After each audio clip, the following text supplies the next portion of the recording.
Hello, everybody. Welcome back to more Alien Isolation, where I try not to shit my pants. There's little time to waste, Ripley.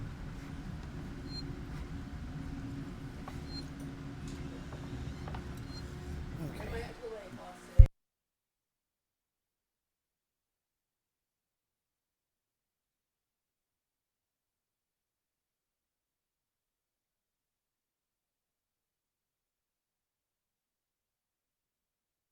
1 second.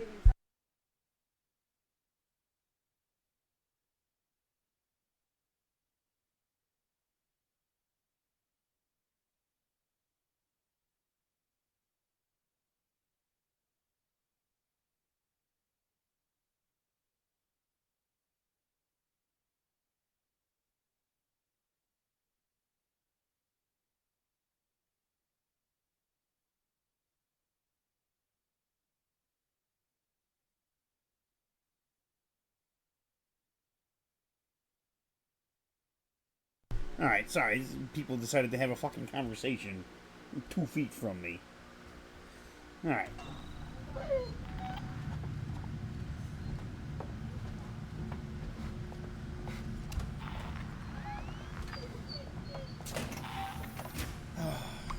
Alright, come on, Rock. Come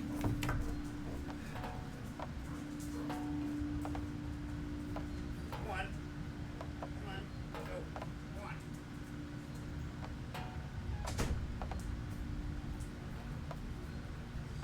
He whines to come in, he whines to sit down. Okay. Find our transit service deficient. Please fill out one of the forms provided. I'm not filling out shit.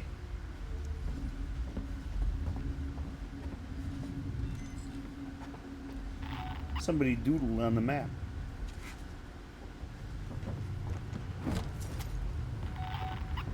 Locked.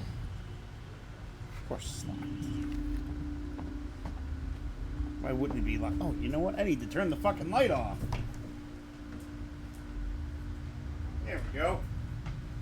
Now I'll be able to actually see what's going on, Centenny. Alright. Now I can see.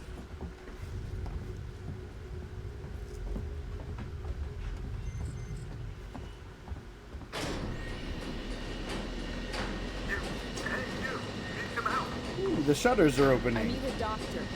Hello? I need a... I need a doctor. Come on, I've opened the elevator for you. Oh. Come on, come. There's no time to lose. I didn't actually think you could hit the camera. You're pre-downloading the Outer Worlds too? Oh, no fun with that. I didn't really care for the first one.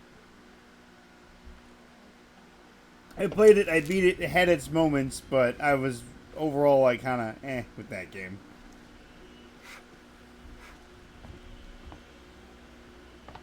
Forget the door. The marshals locked everything down. Use the vent.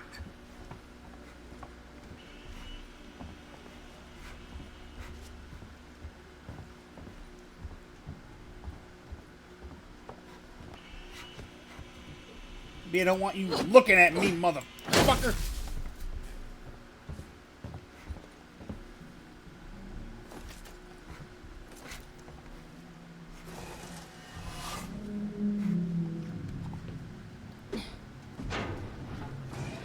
Relax. I'm closing the vent behind you. Just reset. I understand that. Was it much to the... No, there really wasn't. Like, there were moments where it was fun. Like, they had some decent quests and whatnot. The interactions with the characters was okay. But overall, it was just kind of like, I mean, it's a game. Visiting hours are 10 a.m. to 1 p.m. at 3 p.m. to 7 p.m. I'm okay. Thank you.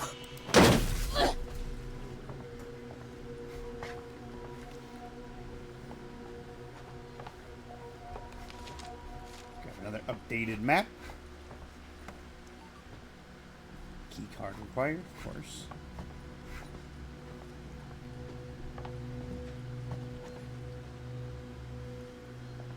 You're not catching us at our best. Right.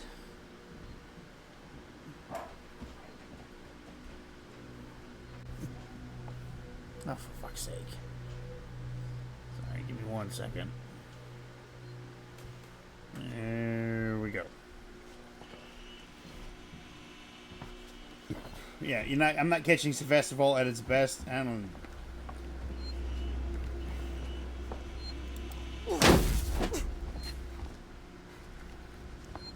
I'm Coolman. Ripley, I need to find a doctor. I'm a doctor. My friend needs help. Medical supplies. Are you a doctor? There are no supplies on this level. But there are plenty downstairs in the hospital dispensary. How do we get there? We... Second game is supposed to be bigger than the first one. Won't guarantee that until you actually play it. Yeah. The service elevator, and then I'll come down to the hospital with you, okay? Passcode? Yeah. I can direct you from here. Morley or Lingard would have had the new passcode. Morley's office is your best bet. Morley. For a second, I thought he said Morty.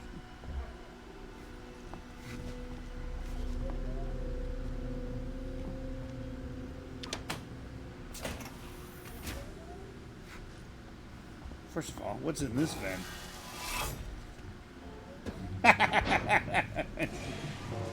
Back off, man. I'm a scientist.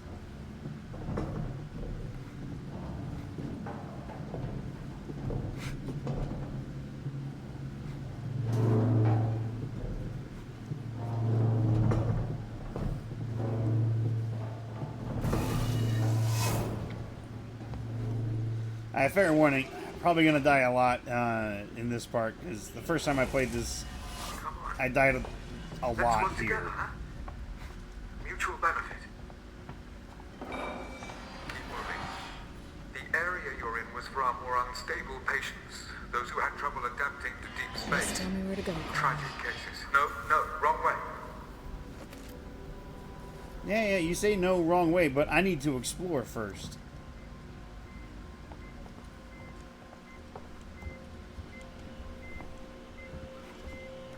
A flare. This place had such promise when I first came in. It's tragic. A waste of my talents.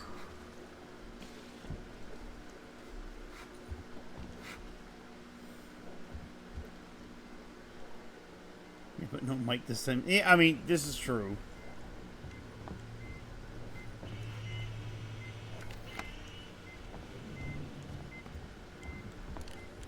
What do we got here? Tragic cases. Far from the rhythms of Earth, sunrise, Sprinkler sunset, system. the mind has a tendency to wander. Tragic cases. But Morley wasted far too much time on cuddling that they should never have come here. None of us should. Ah! A map! That's what I was actually looking for. Oh. Oh. It's a cushioned room. One spacesuit in front of you. I did.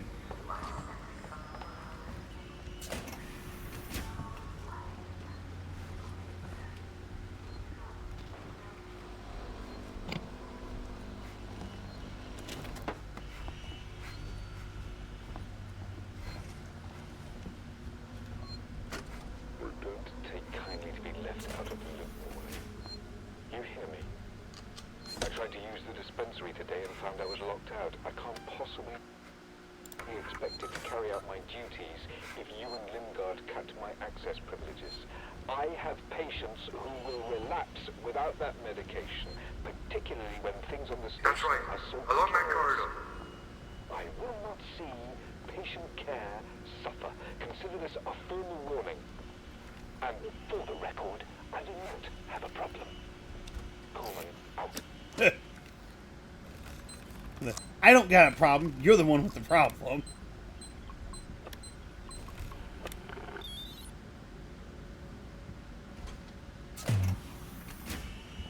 You're there. That's Morley's office. The passcode should be in there somewhere. Alright, let's check this asshole's email. Low on meds. Dr. Lingard, we need more supplies of mood stimulants up here. We're getting really low, and it doesn't help that Coleman seems to be handing them out like candy. Logs show he's been to the dispensary 16 times this week. We need to start rationing medications. If Festival's people are only going to need these more and more the closer we get to shutdown. Can you talk to Coleman? Find out where these prescriptions are going? Hospital Have you found the quarantine. passcode? Look, we'll need the physical keycard too. Morley always kept it on him. Find him. Shut the fuck up! I'm trying to read here, buddy! San Cristobal Medical Facility quarantine facility active. Quarantine breach detected.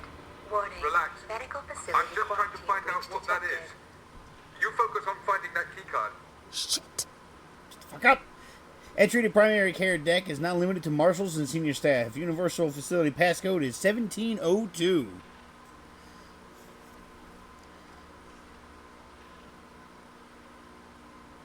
Ah. I'm not reading that. Alright. Where's my pen? Oh, fuck, that's right. I got rid of my pen because it's with my... It's with my stuff. It's with my backpack for work. So I'm just going to write down 1702.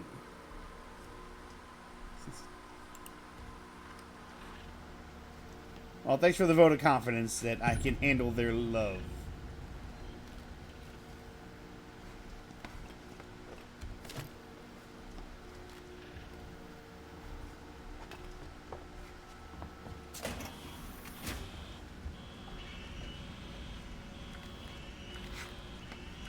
Okay, you ready? Mr. Xenomorph is about to show up.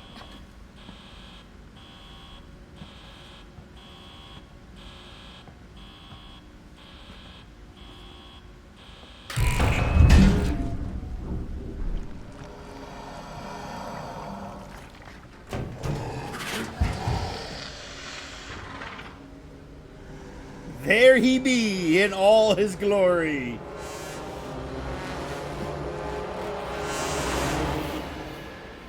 This is Steam. Don't forget, you can pin the... Oh, yeah. I forgot that you can do that.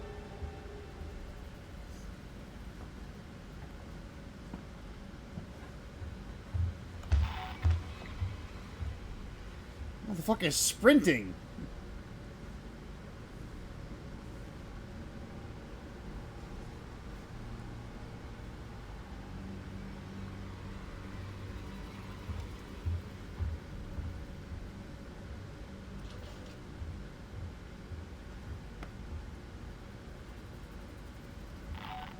He's in the central area.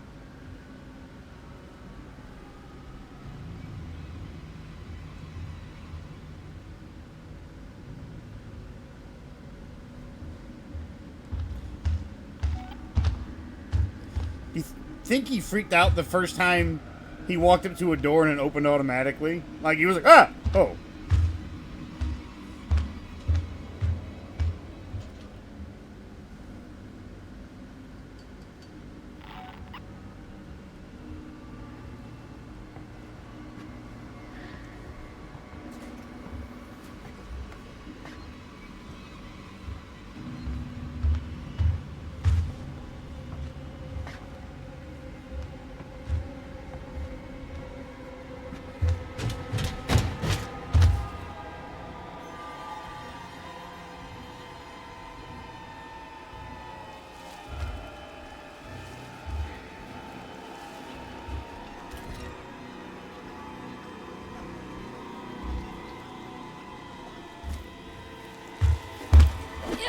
Oh, I'm dead.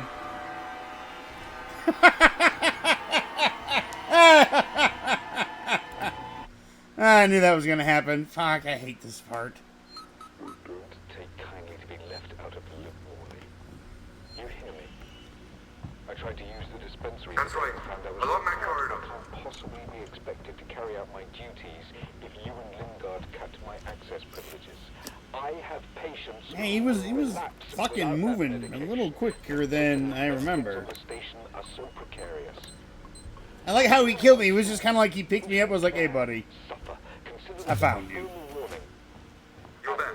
That's Morley's office. I do not. The passcode should be in there somewhere. Coleman, out.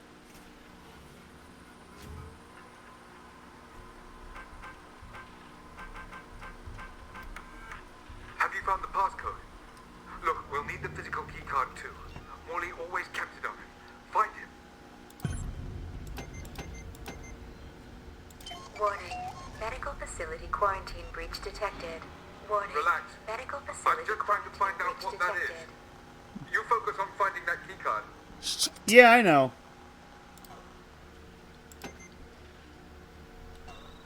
I wonder how the flashbang would work against this thing.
Okay.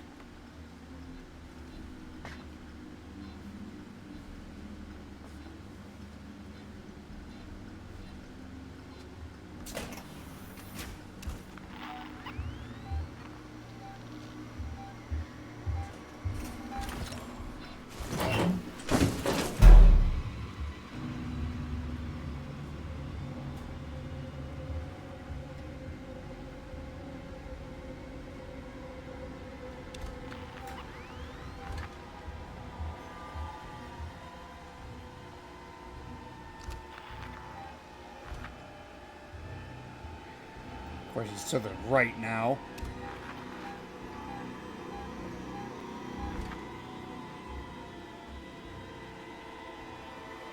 And I know the xenomorph can actually hear this detector.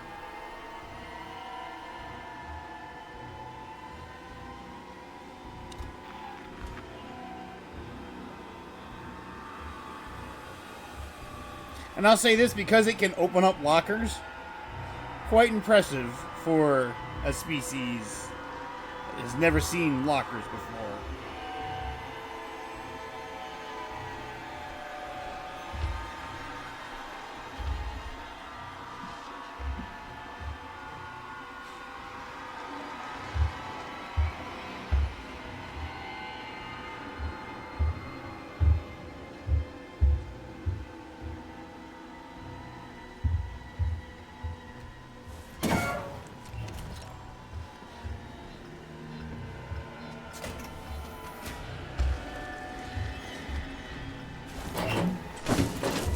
Gotta be fucking kidding me, man!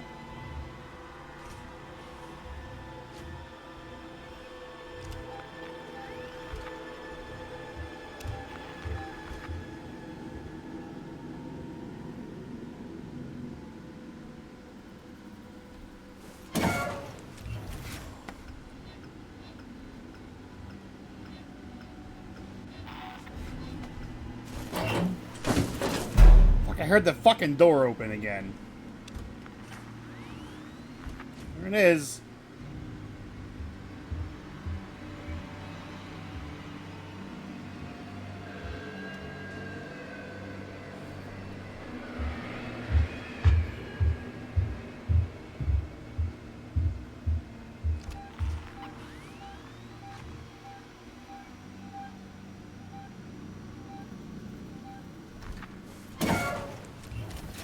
be quick.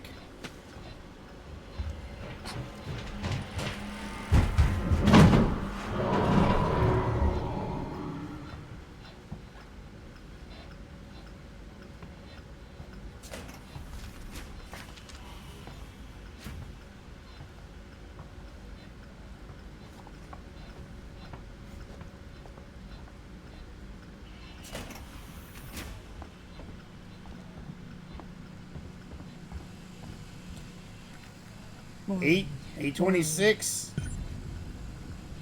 A29, and C21.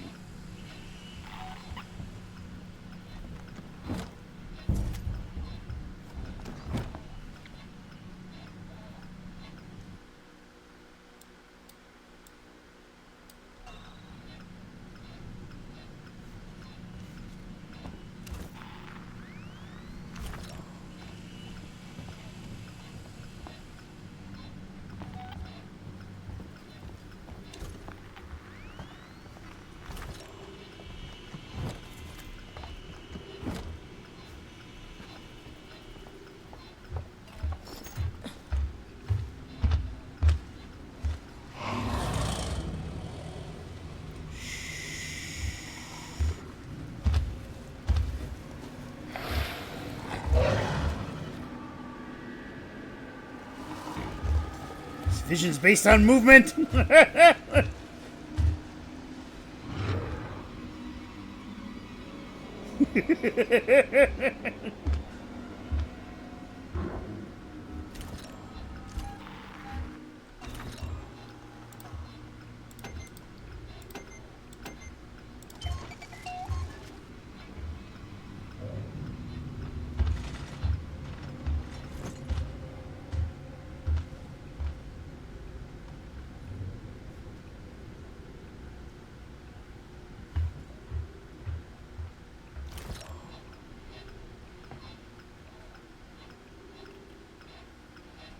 I still marvel at the AI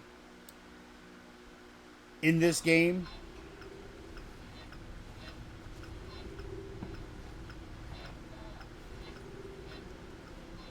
For the simple fact that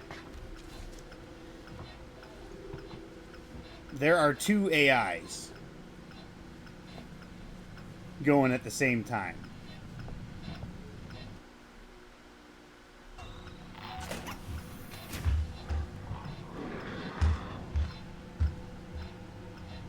There's one that the Xenomorph has himself, and then there's the director one, where it kind of like tells the Xenomorph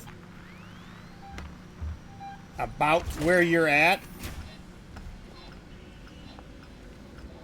but it doesn't tell it exactly where you are.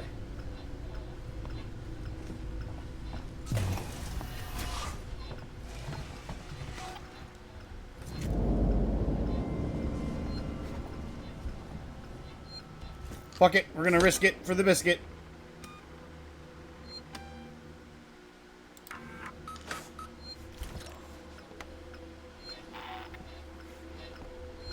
We can make a pipe bomb now.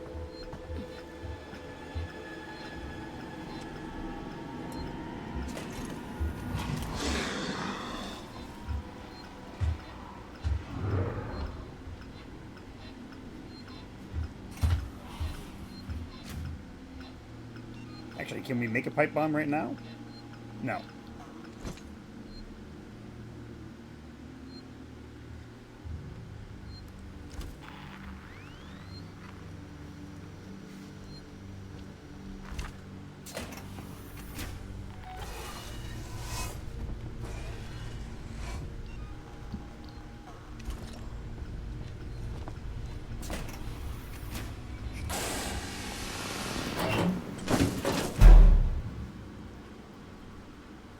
Fucking, did you hear that loud cat?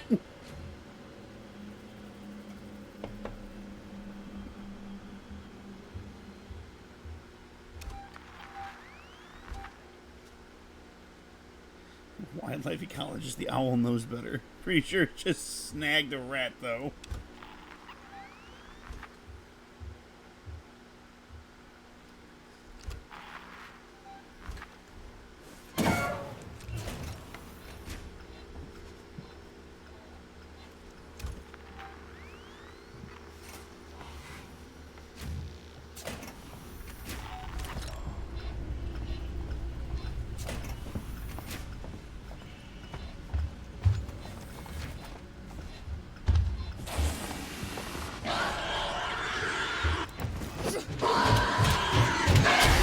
Yep. Because it just happened to fucking be around that corner. Can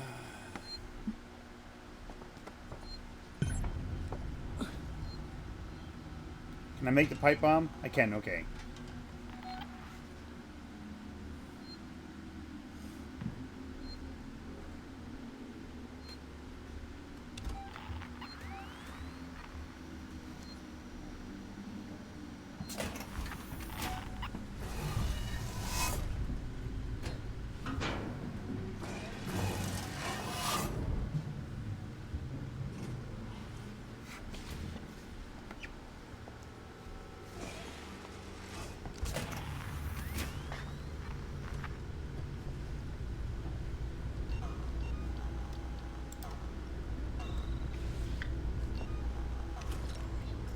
Except you don't run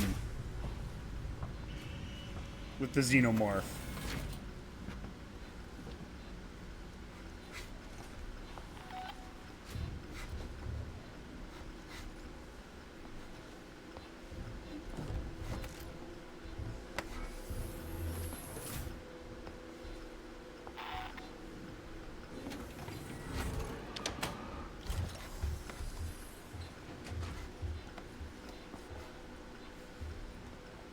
There. Door's locked, he can't get in.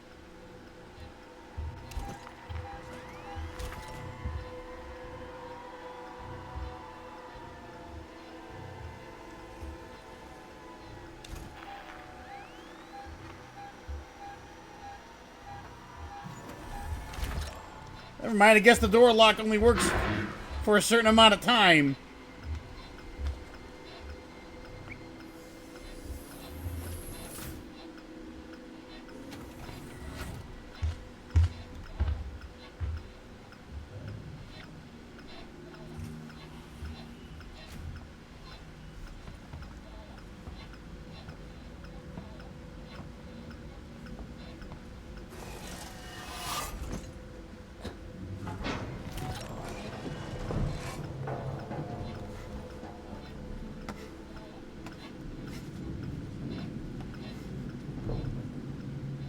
I was gonna say, what kind of fucking death trap vent is this?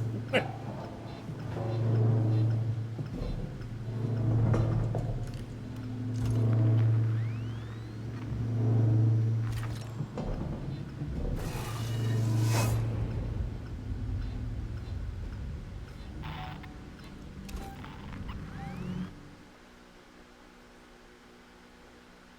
already forgot the rooms I gotta check.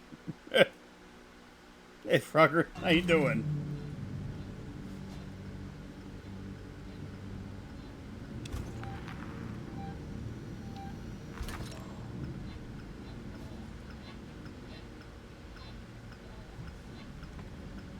Pretty sure A27 was one of them.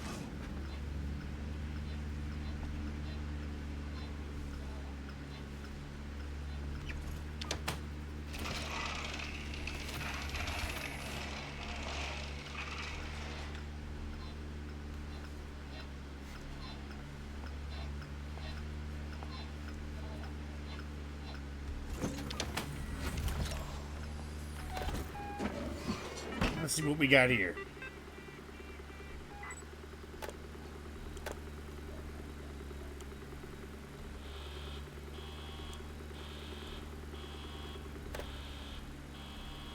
There.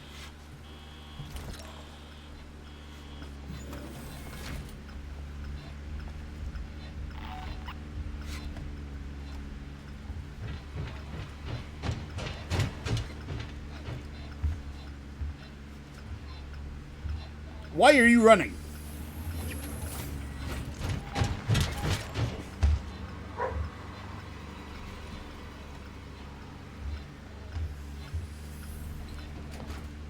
Why can't I go under this gurney?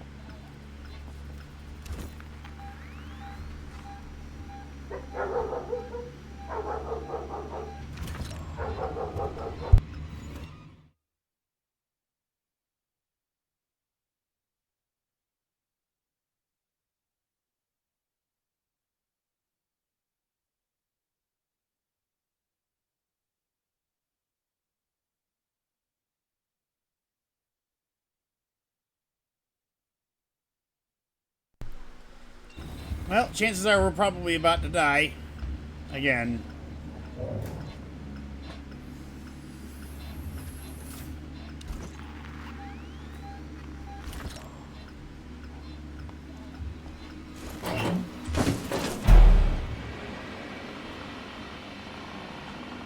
This motherfucker keeps camping outside the door.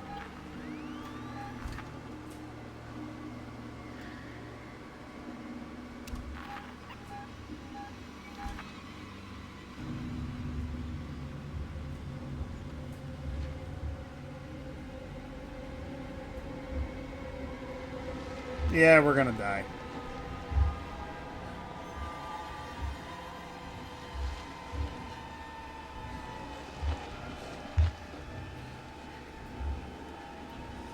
Things get real different when I got a flamethrower.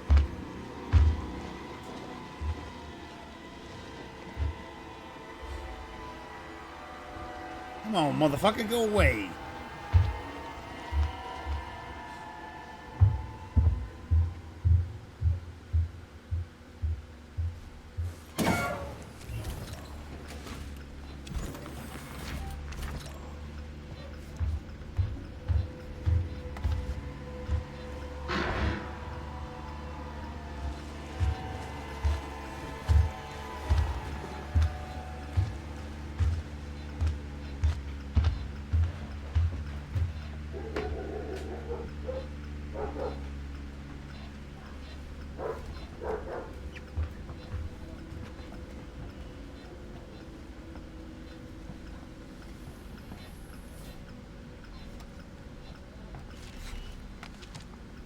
The thing is, he's got such a large stride that it just kind of gets you.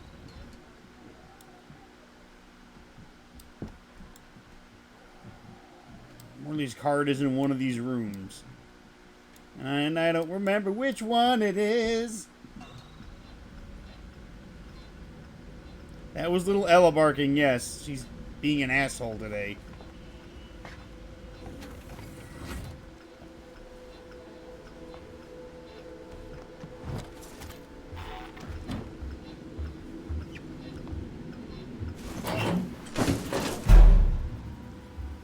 I don't know what the fuck she was barking at. My uncle and my aunt are down visiting for the week. My dad's brother.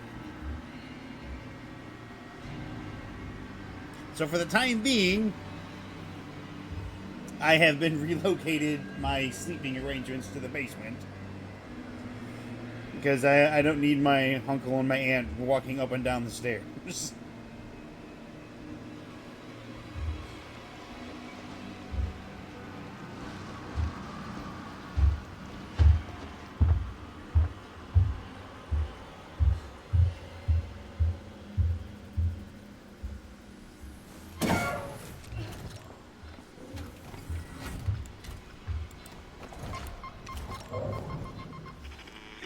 That is not where that was supposed to go.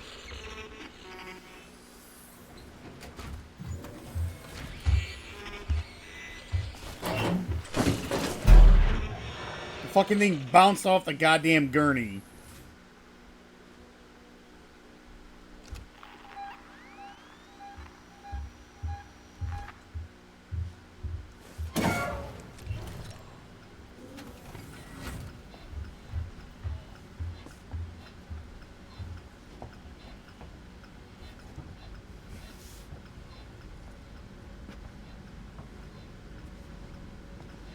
Well, fuck it, duck. This is a dead end.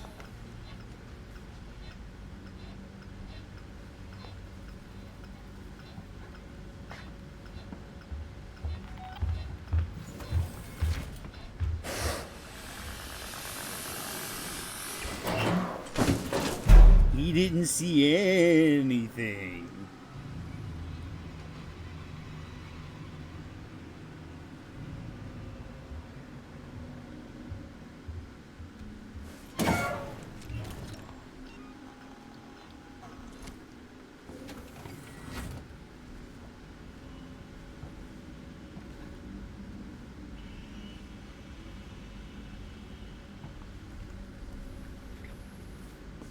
course, where I have to go is on the other side.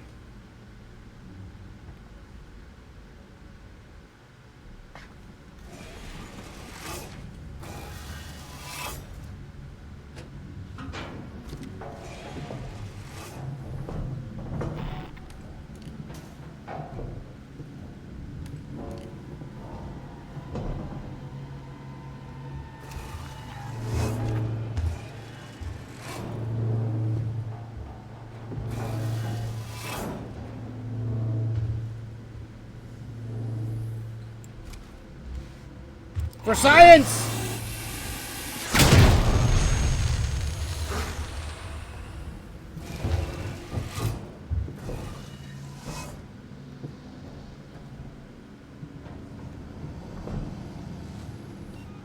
Hey, well, I had to science it.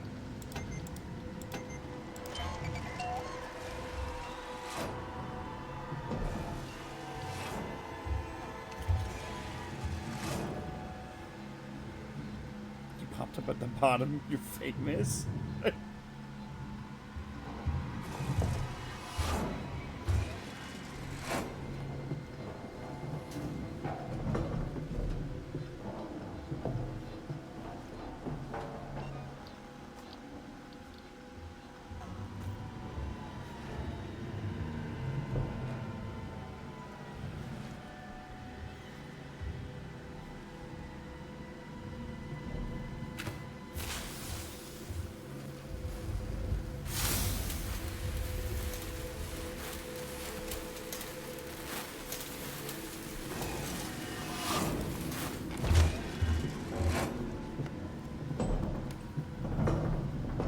Like it's the T-Rex.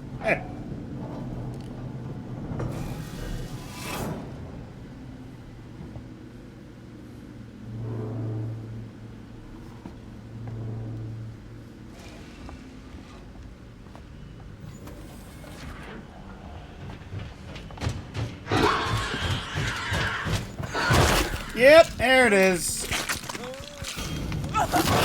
Somehow it heard me walking.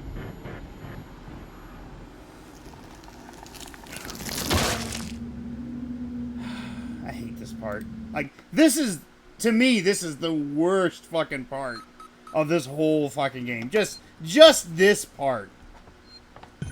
Give me any other part. I'll even go through the fucking hive multiple times. This medical thing is the worst just because it's everywhere.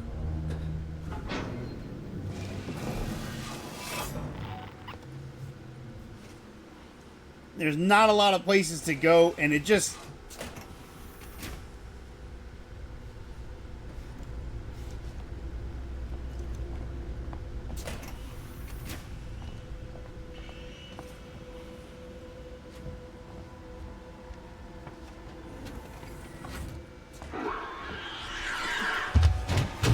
What? What? What the fuck was that? It saw me?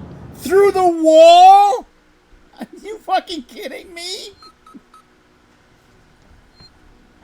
There you go. That shit.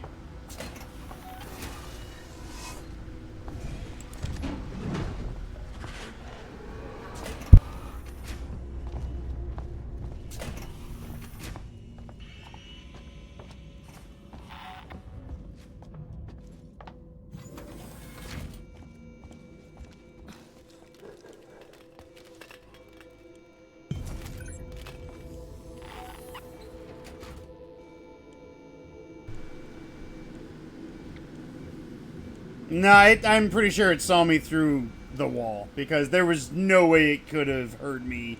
Wasn't even there yet, and suddenly... Oh, it's right behind you! Nah, fuck that shit. You could just suck my dick.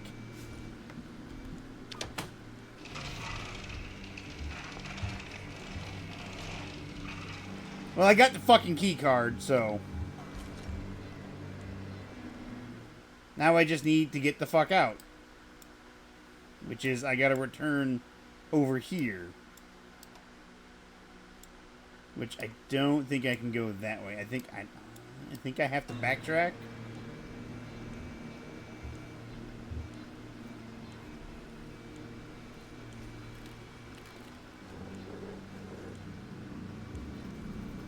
Sensed a lot of bullshit. Like how I have to hear this guy. Yes, he's flatlined.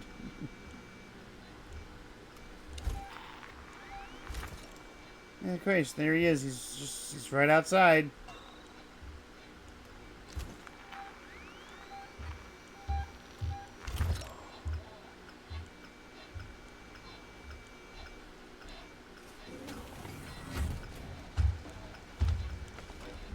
You're fucking kidding me.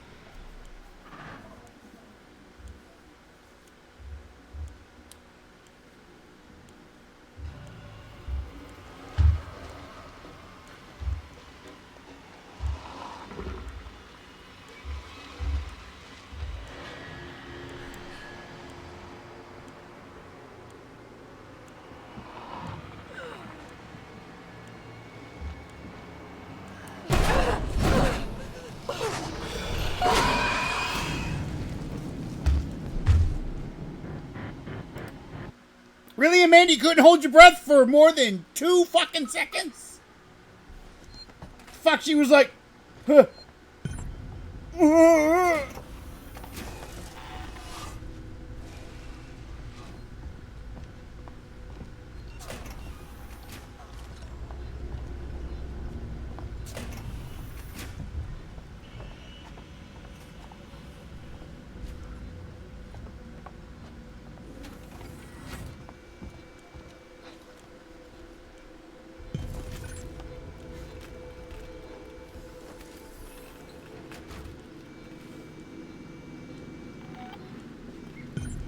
Get cool down and clean up.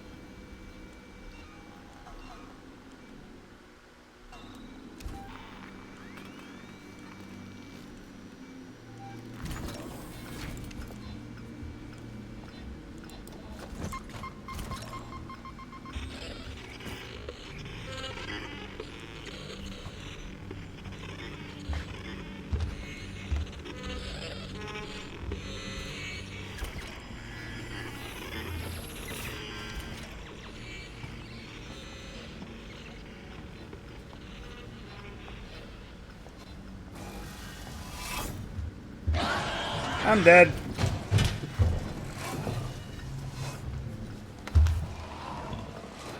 For fuck's sake!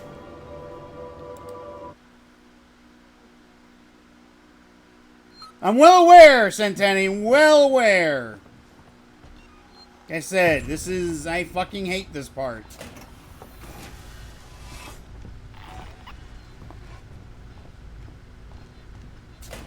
It was shitty the first time, it's shitty this time.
Just gotta get back out this way.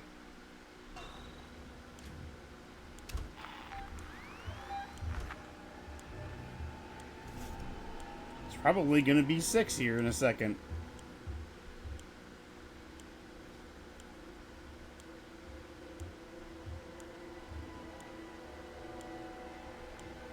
You know, if this guy's got, like, control of the cameras, he's watching all of this. You'd think he'd be able to, like, activate an alarm the opposite side of the wing.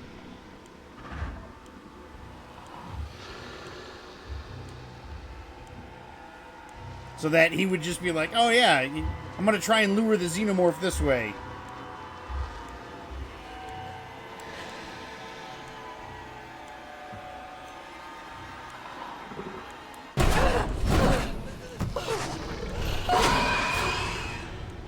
It's fucking annoying. This is just... Remember what fun was? Right now, this isn't that.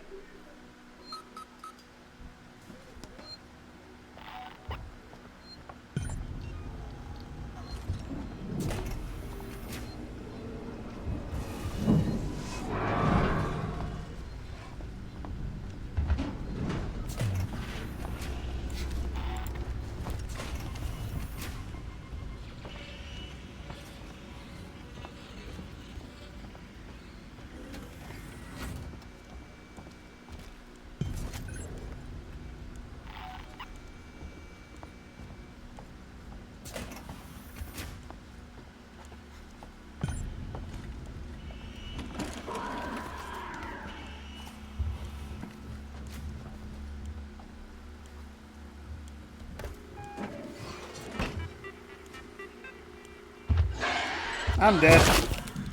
Doesn't matter. Doesn't fucking matter!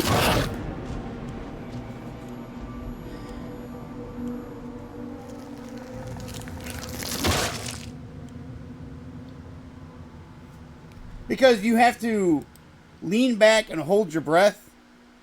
But you can only hold your breath for so long before it just goes, oh, okay, I know you're there. Because when you stop holding your breath, Ripley goes, huh, and it just knows. So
Christ, it was right fucking there.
It was nice of the game to tell me that there was an alien nearby.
Yeah, but when you save, it's supposed to tell you, Damn hey, you, there are Cody, enemies you knew nearby. that thing was here. Now that's unfair. I thought it might be there. There's a difference. Now, the passcode. 1702, okay? Now let's get down to the dispensary. Fucking A. Of course. A promise is a promise. I'm sorry for putting you through this. I'm going to step into the other room to punch the code in and prime the elevator. Then we can use the key card to take the elevator down. I mean, I'm going to be able to, but you're not. Oh, well, maybe he is.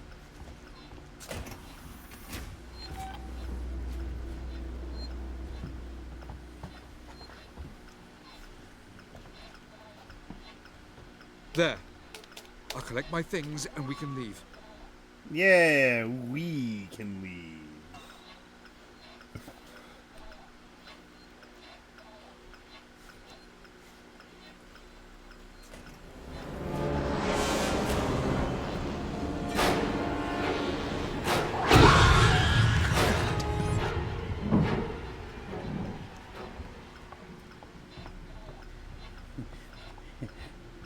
Well, he's gone!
I'm back in here. I needed to get to the elevator.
There. It's right there. I think I was right in there.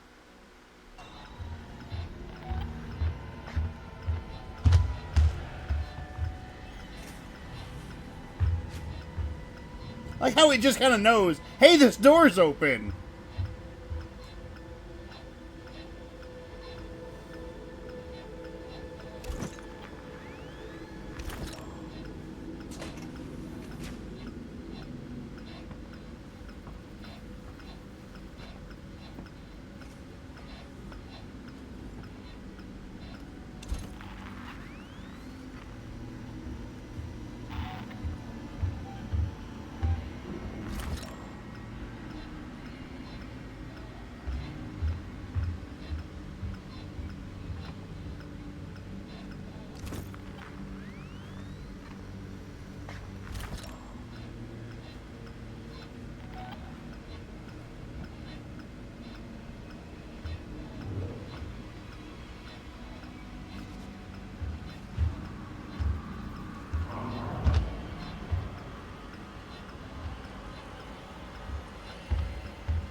He's just doing a loop now.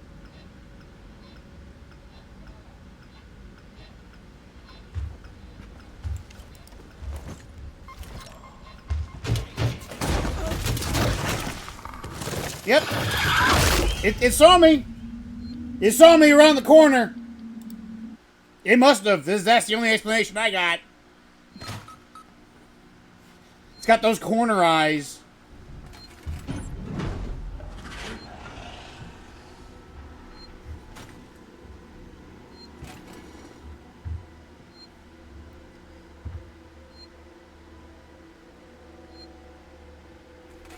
That's disturbing.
I'd rather you not, Jen.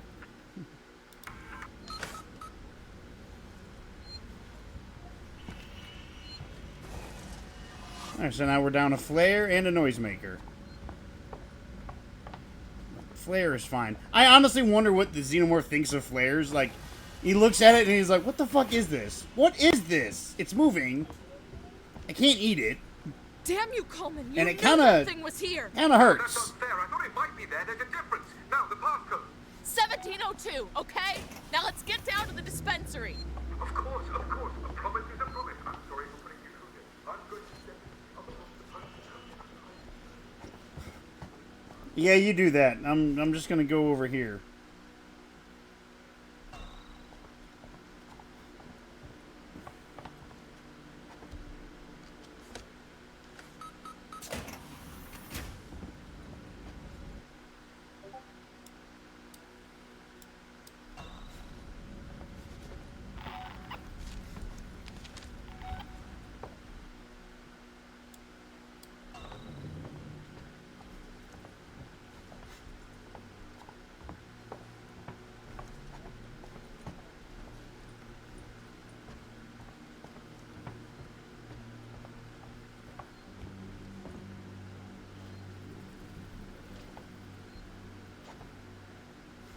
There. I'll collect my things and we can leave. I collect my things and we can leave. We get to watch him get snatched into the abyss again.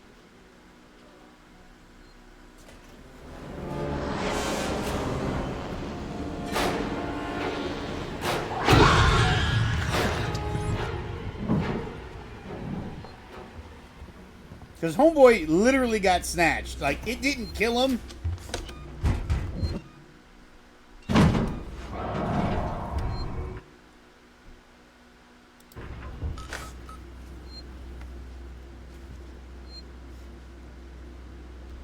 It snatched him and just ran off.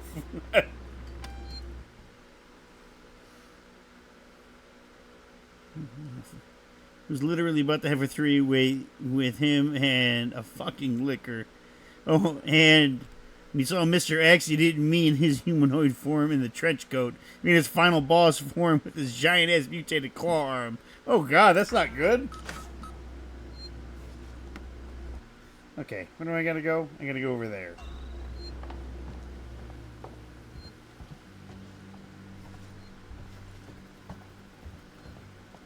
The big thing that says elevator.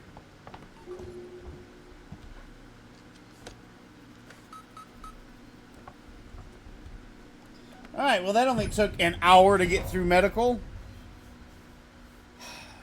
I want to say last time it took longer.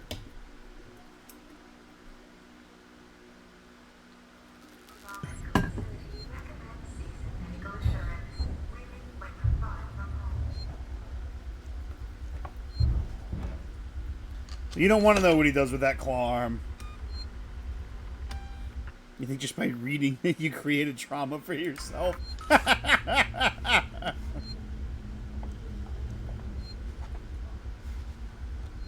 I was thinking next time if I reinstall Resident Evil 2, I would get the mod. Ooh, stun baton. Where it plays X gonna give it to you every time Mr. X shows up.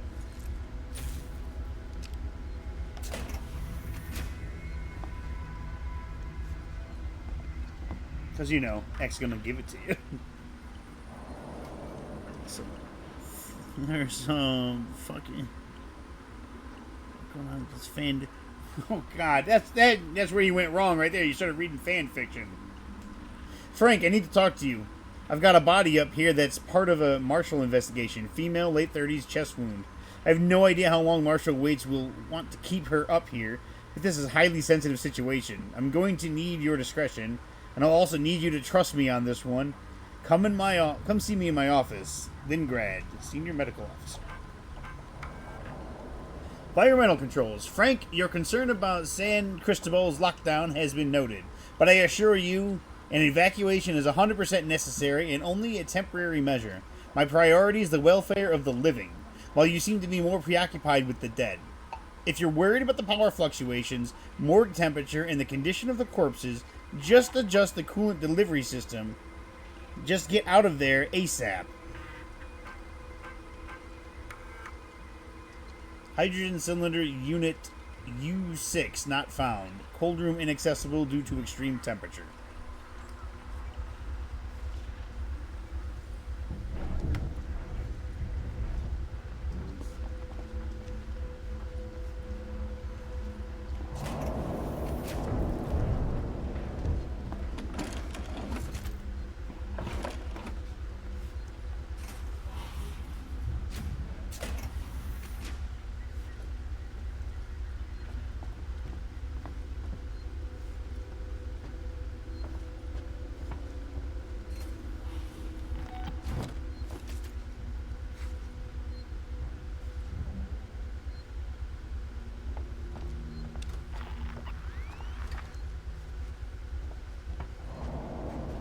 Got my flare back.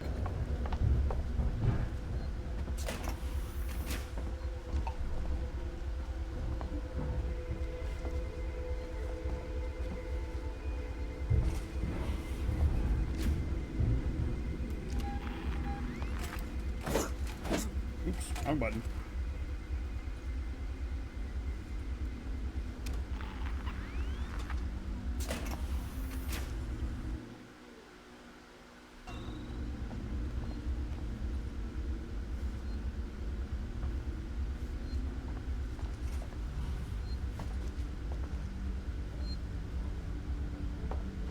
All of it due to the medical wing.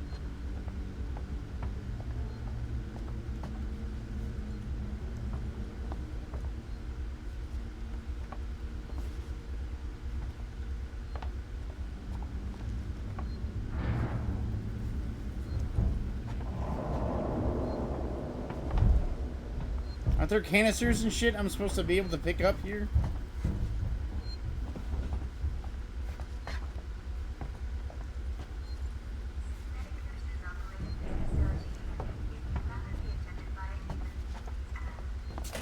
If you'd rather be attended by a human, please ask.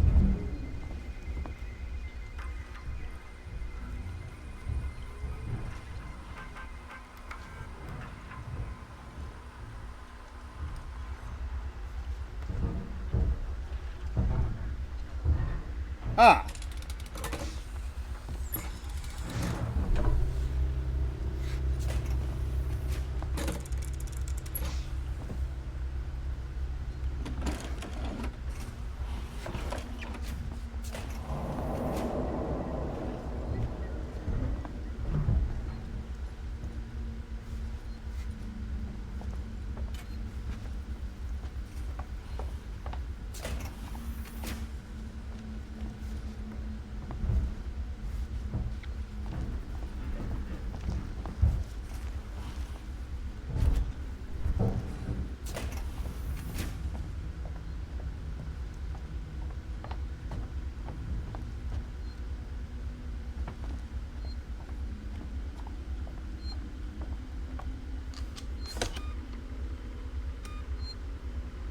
You would rather be attended by a human than a goddamn clanker? I mean, maybe a Wayland Yutani clanker is slightly better than these working Joes, because the working Joes, they seem to like to bash your brains in and then just say, hey, have a nice day.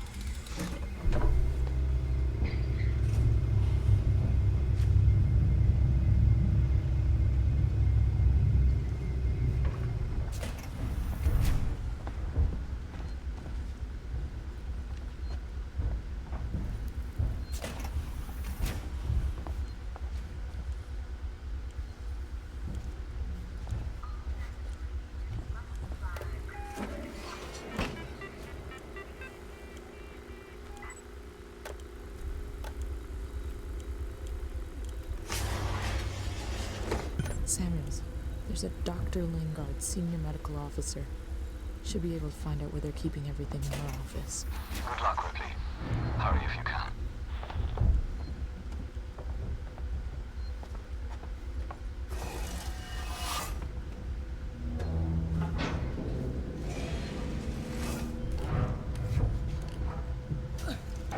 You can trust the humanoids. Maybe.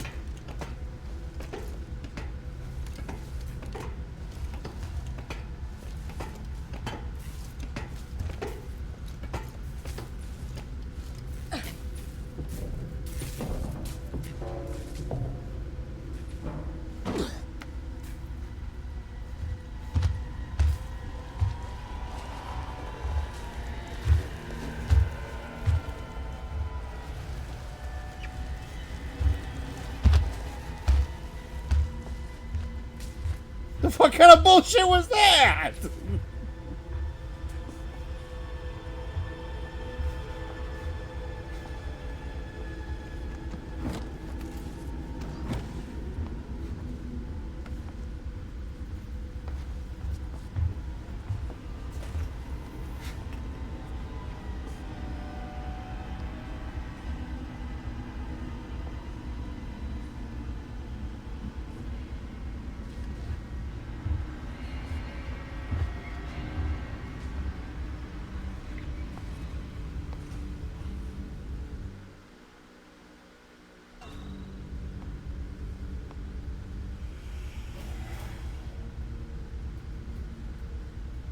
San Cristobal Medical Facility recommends taking medical insurance.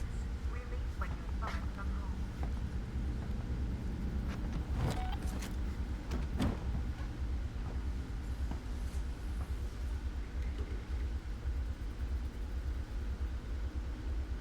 You trust medical professionals more than you trust most other humans, but not by much.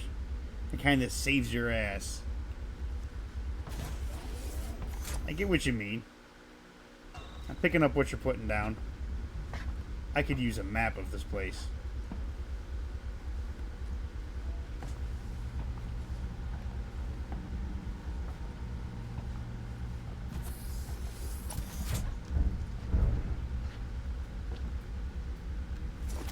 I don't think this guy made it.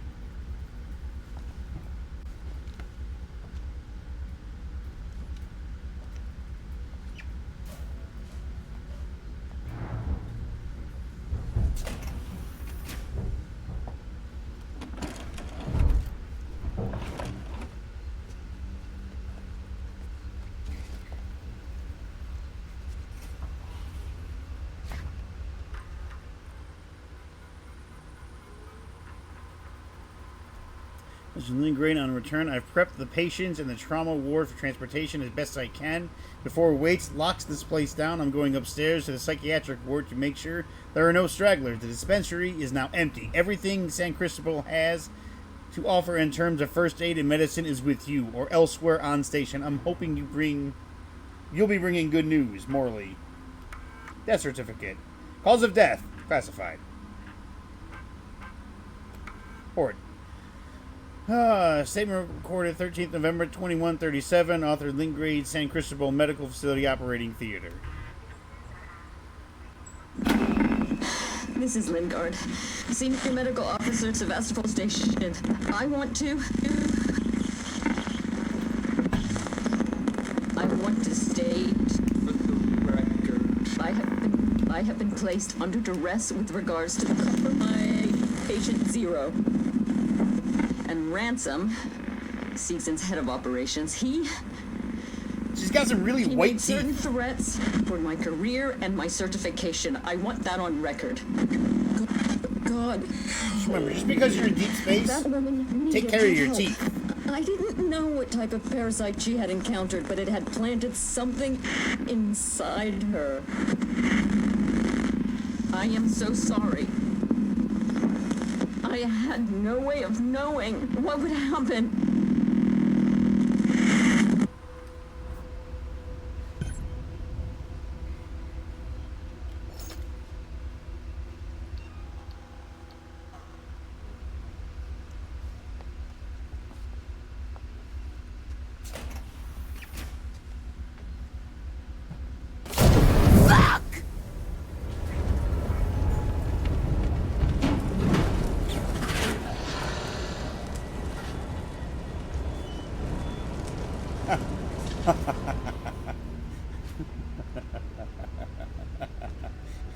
The only reason why I didn't jump at that is because I knew it was going to happen.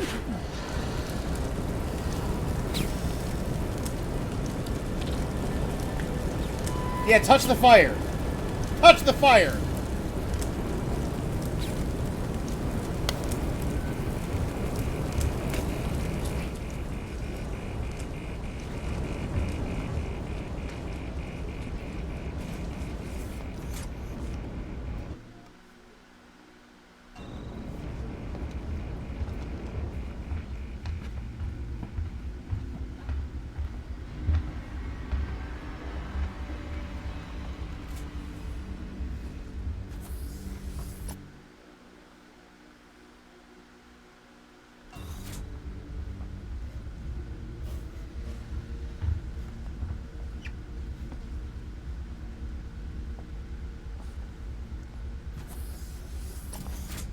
Oh, hygiene area.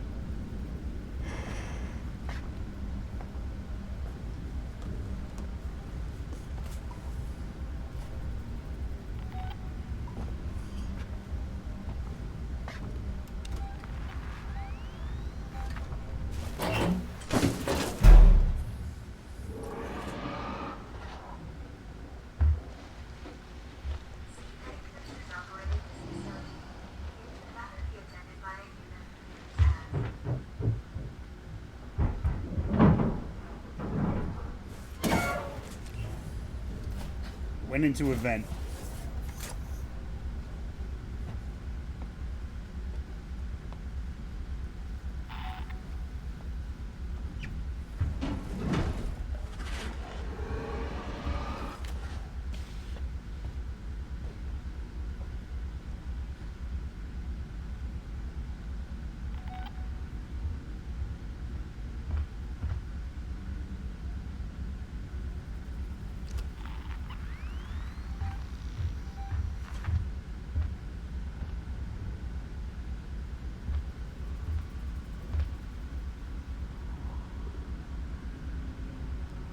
Question is, why the fuck would you need to take care of your teeth if you have medical advances to the point where you can literally bring the dead back to life after being dead for like 5 minutes and have zero loss of brain function?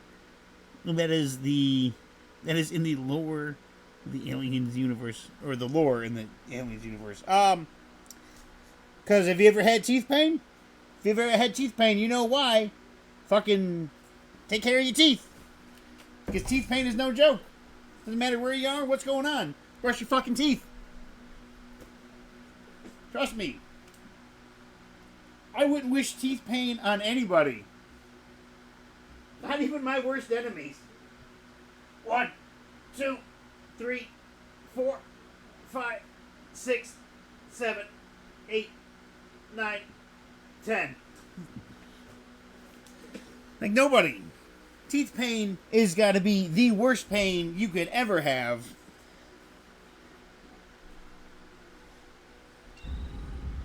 Outside of like shattering your arm or something.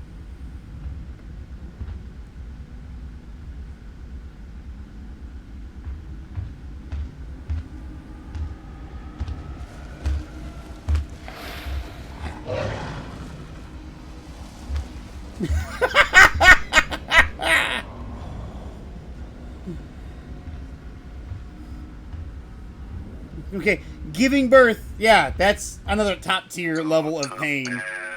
But, fucking tooth pain, man.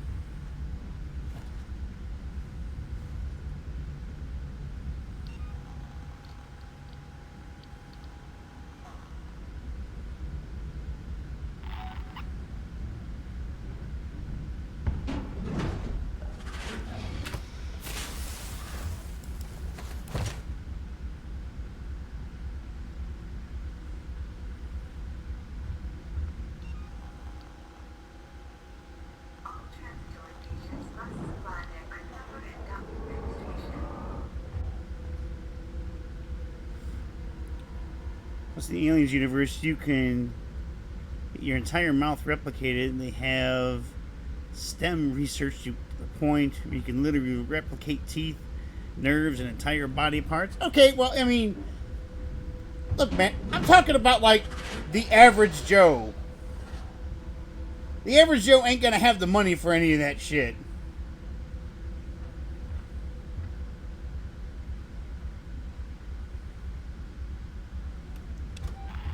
This motherfucker will not leave the fucking staff quarters hallway.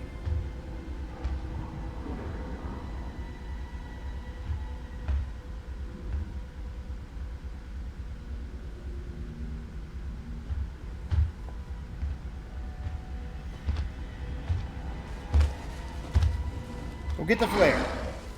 Go get the flare, stupid. You see the flare? Go get the flare.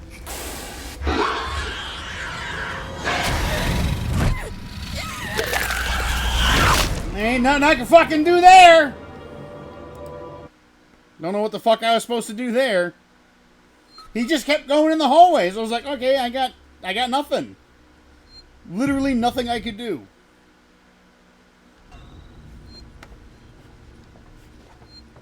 Great, this was the last place I saved. Yep, of course, I didn't save it.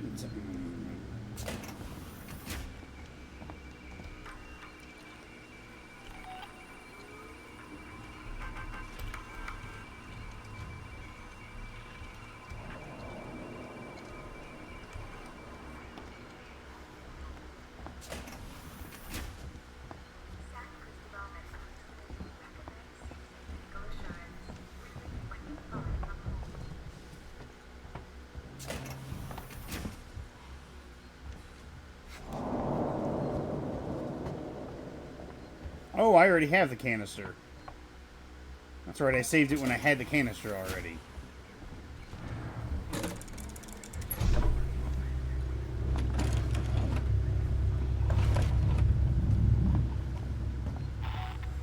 In these universes, the average Joe can't afford to have all that done because it's the normal procedure in their universe. Like, literally in our universe, sending bone back as no... Okay, but that still doesn't take back to what I said.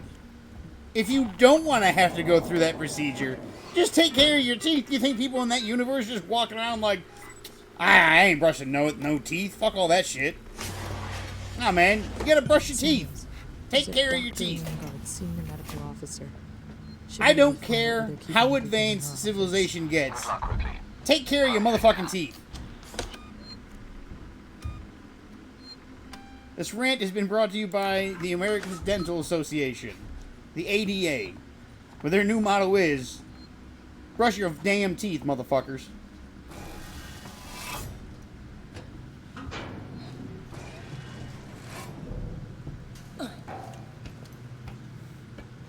In our society, the kinds of surgery you need are commonplace. You still can't afford to do anything about it. Yeah, that too. You think insurance is going to get any better as time goes on? It's not.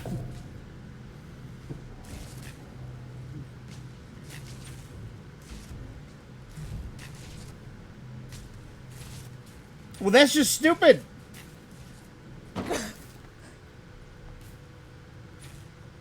Brush your damn teeth, folks. Okay? That's all I'm saying. Brush your teeth.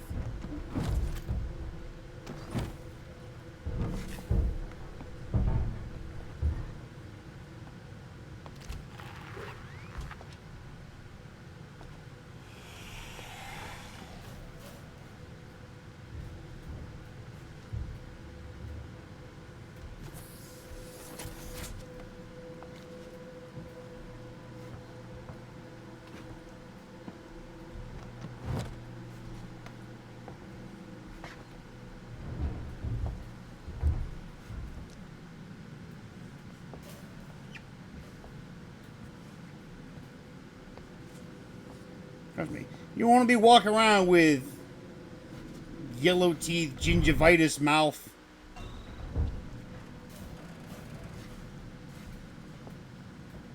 That shit's gross.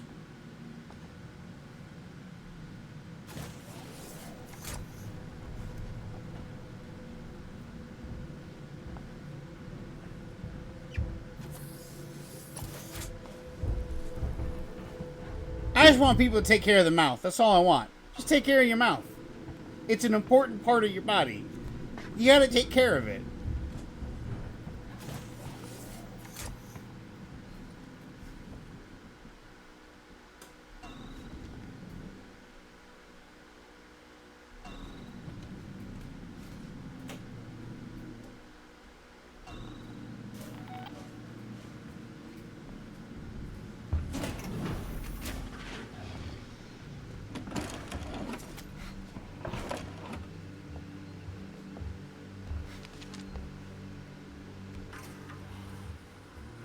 Don't worry, we're not gonna watch this fucking video again, because I couldn't watch that twice. Oh, God.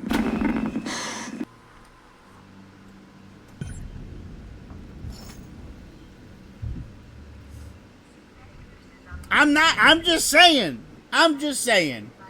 Maybe gingivitis, other mouth diseases are not a thing in their universe because of the medical going in advance. Nah! You know why I say nah? Because fucking measles still exists in the United States. They're making a comeback. It's like a comeback tour.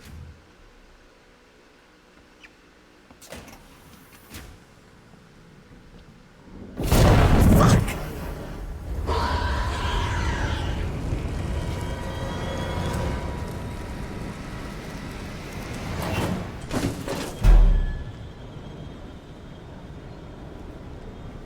Next thing you know, there's gonna be assholes and iron lungs. Like this prick.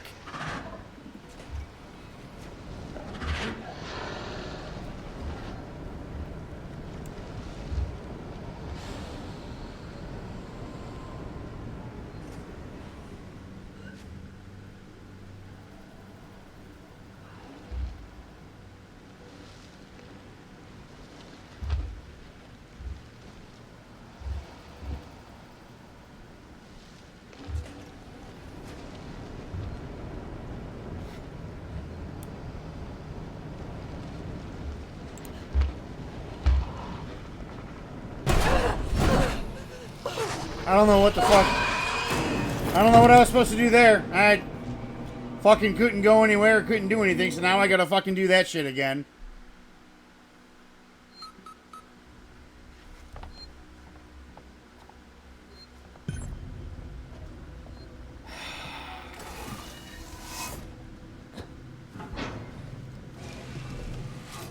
Honestly, I might just drop the fucking difficulty down because this is annoying. I've already beaten the game on hard. I don't need to do it again.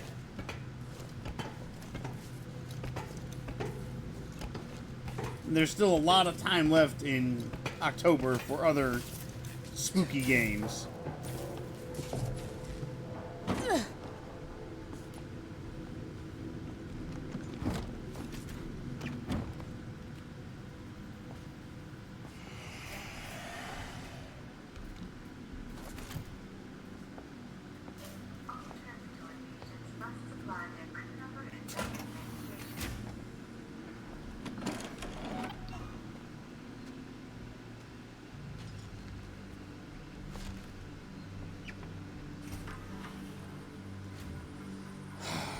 This again.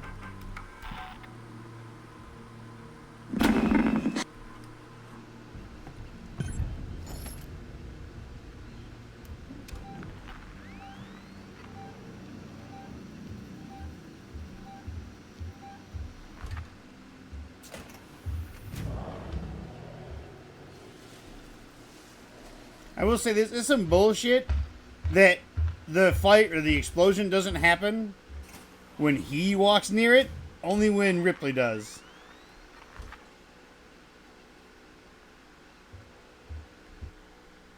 Is this the thing? We have to get, like, right here. This is where we have to go.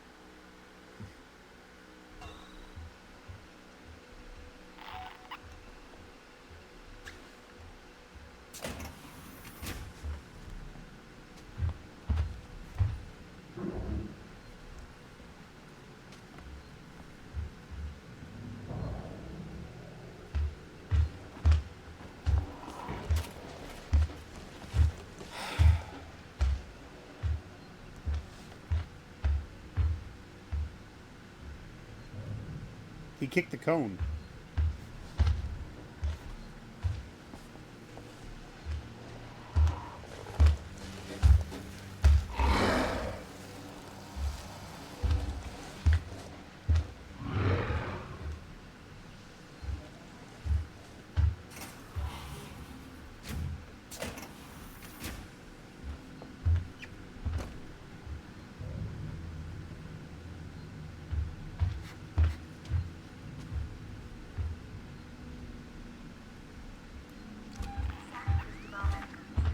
Jesus fucking Christ, man. Come on.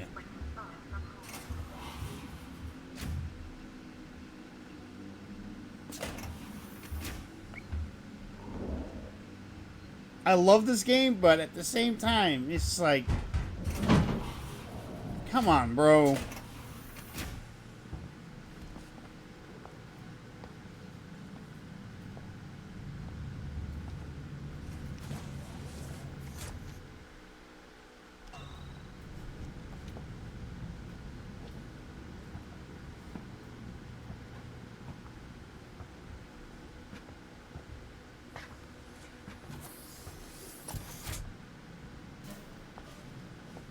Literally cured cancer, so you figured, why didn't they find other cure? I mean, maybe they did.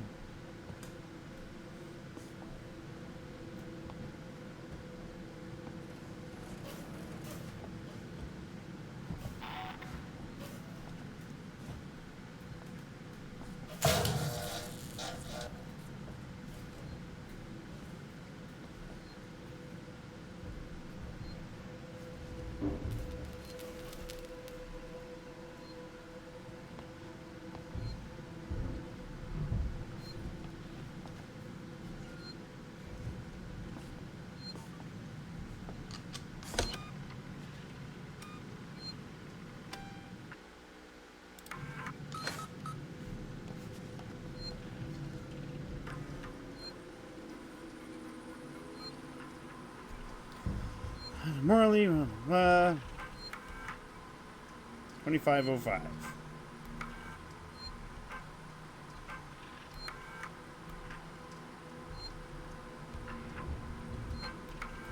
Dr. Lingard, this is Ransom. Remember me? Your friendly Seegson chief executive. Lingard, you don't drop by, you don't call. Aren't we pals anymore? Oh, well, we're both busy people. And after all, I have lots of other friends. Some of them have badges. One of them told me you called Marshal Waits about a, shall we say, interesting find. I want in. No arguments. After all, how much does Waits really know about you? Not as much as your old friend here. And I bet he wouldn't be as understanding about black market med supplies. I look forward to your call, Doc. Always some fucking shady shit going on, man. Like, it doesn't matter what universe you're in. Always some shady shit.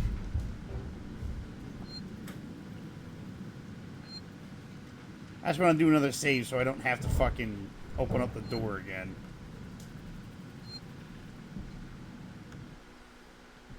I got the key card and I turned off the gas.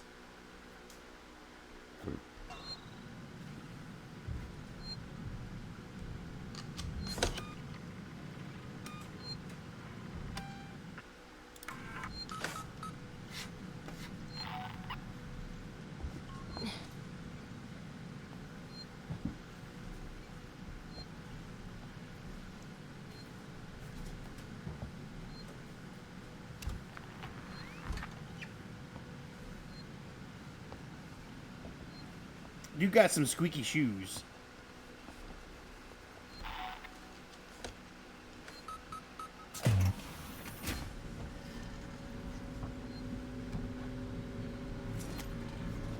He's gone to Helen. Here, Samuels.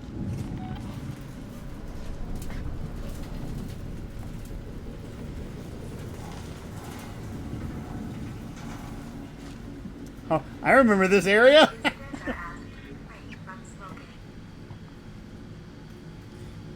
So, in my first playthrough, I remember this corridor, this exact corridor, because I came around this corner. It's probably not going to happen again, but and there were two people at the end of the hall, and they were talking, and they were like, what the fuck's going on? And it was just like, oh, we got to get out of here. Like, okay, there's that monster. You think we lost it? I think so. And like they start to walk, and suddenly the xenomorph just kind of appears. And I was just sitting there watching them. And I'm like, they got ripped apart. And there was another part. What's going on, Static? Wait, are you Static Shock? You just going by Static now? In the year 2032? Props.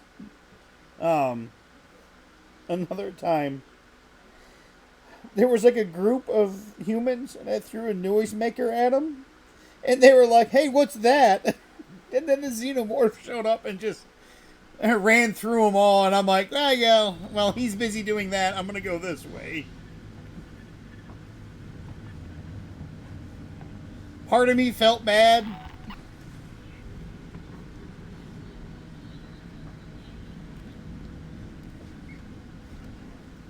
The other part of me was like, fuck him.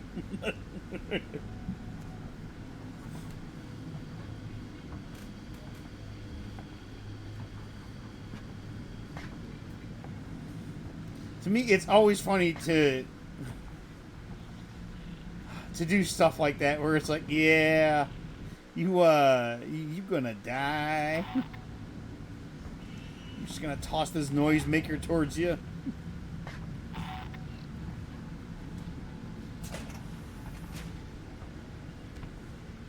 This may have also been the area where there were two gurneys next to each other, and I hid under one.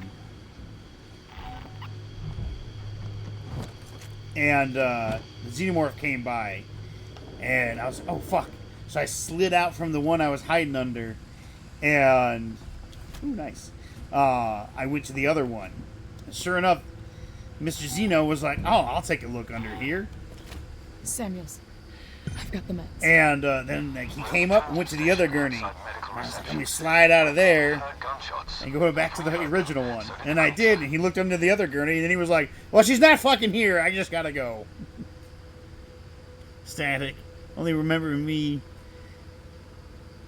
from the Indiana Jones streams. Oh, right. Call him Dr. Jones. Well, I'm dead.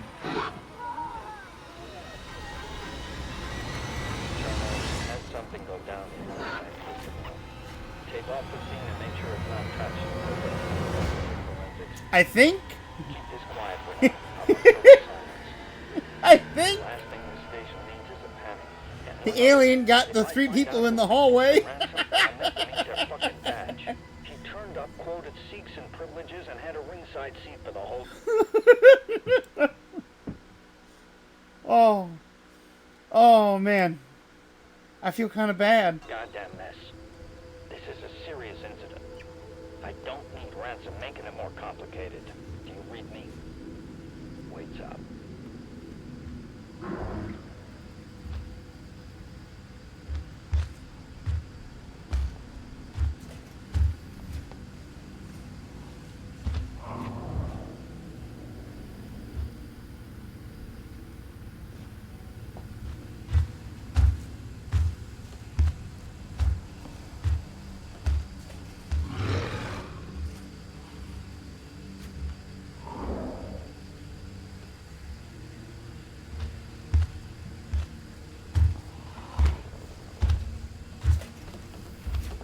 Fuck, man. Where's the Hulk when you need him?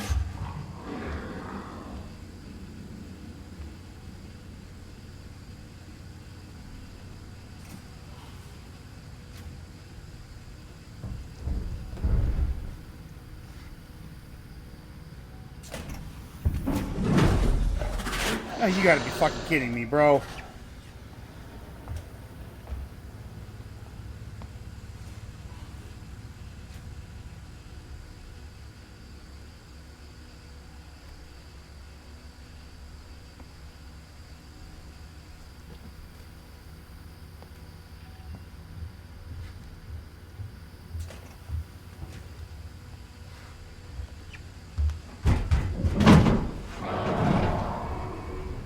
Synthetic nurses operated this facility. It would rather be attended by a human, please ask.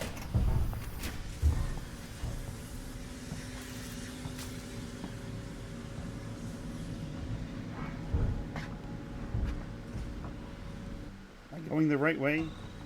Is this a dead end? It's not a dead end. Plant room.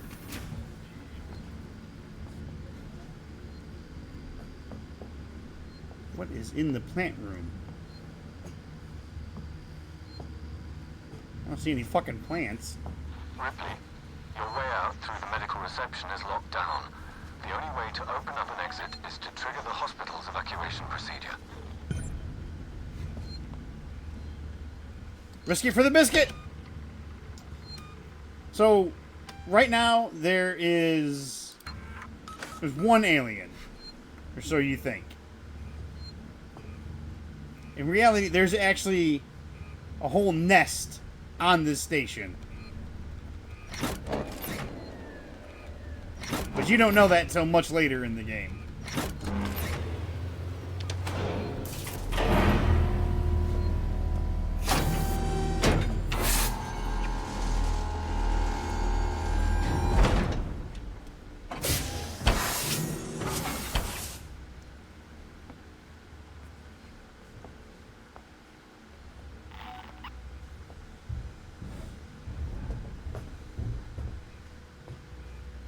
If you don't know anything about the game, I'm going to pause it right here. I talked about it already earlier.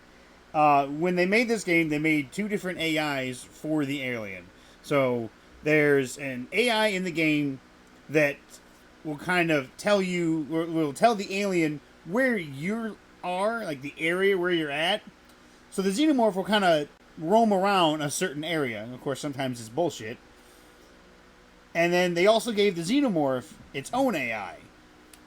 And what it does is it will check, if you continually hide in certain places, like continue to hide in lockers or shit like that, it'll constantly check lockers for you. And it gets better. Basically, it just gets better at hunting you. So it makes it feel like you are in the alien universe and you are being stalked by an intelligent species. And that's what makes it so terrifying. Of course, there's also bullshit moments like the first hour of the stream that I had in medical.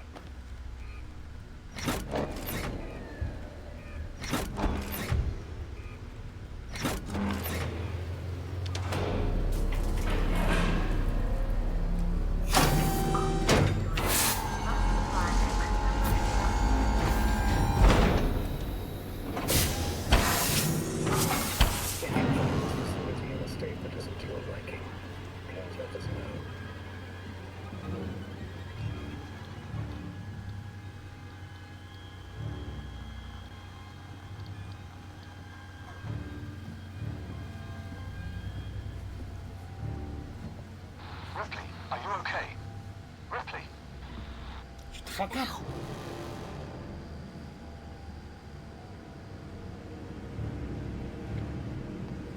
There's the evil robot here.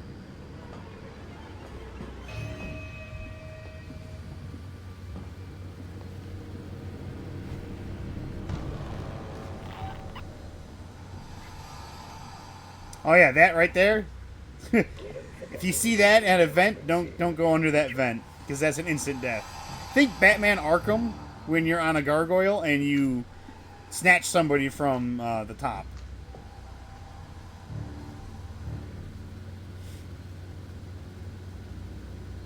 Clever, almost really. Yeah. Yeah, and it was bullshit 8 or 9 times.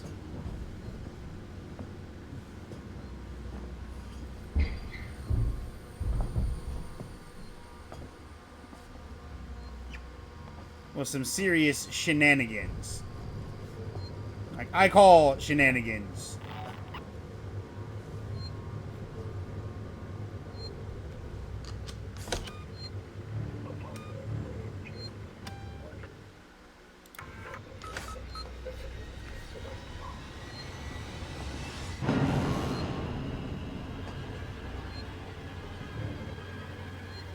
The Xenomorph won't go after the Clankers unless they attack it. Medical assurance. Release when you're far from home. Which, I can't remember if there's a way to actually get them to do that.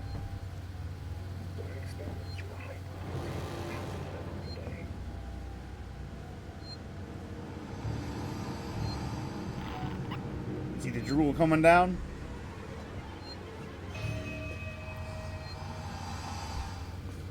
The thing about the androids in the alien universe is that, you know, they're pretty much immune to being attacked by the aliens because the aliens they know that, oh, this is a life form, but it's not a real life form because they're useless to them because they need living hosts to make more of them.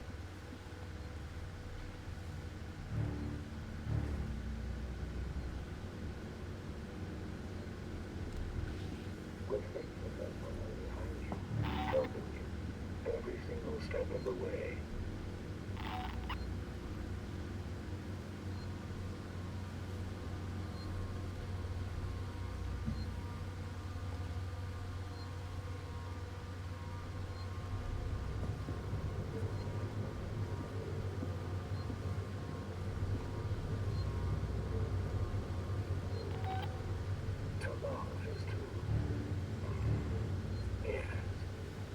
I forgot what the lore was behind you, because you'll see Weyland Yutani robots or androids do that too. They kind of run in place. I want to say it was something like it gets its like circuits, or it keeps them charged, or something like that. We don't forget the little details when seeing the big picture.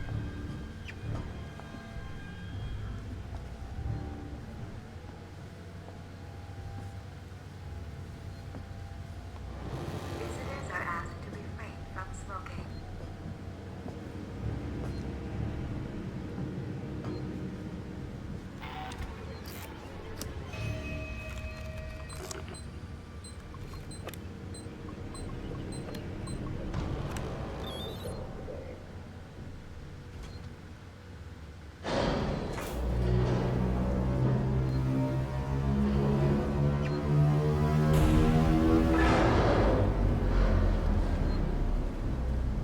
You're clear, Ripley. Hurry.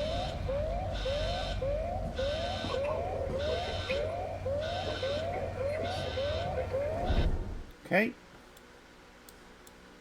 Now we gotta get over, I think, through this hallway and get over here.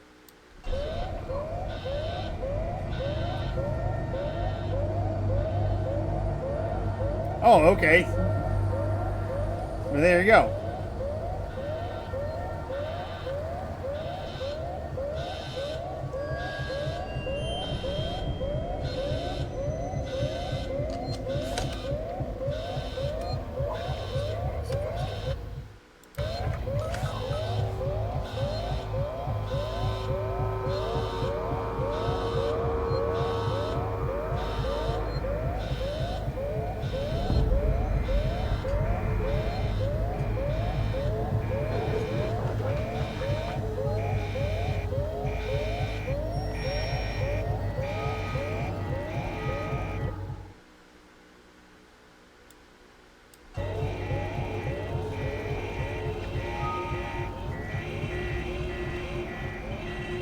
does this go?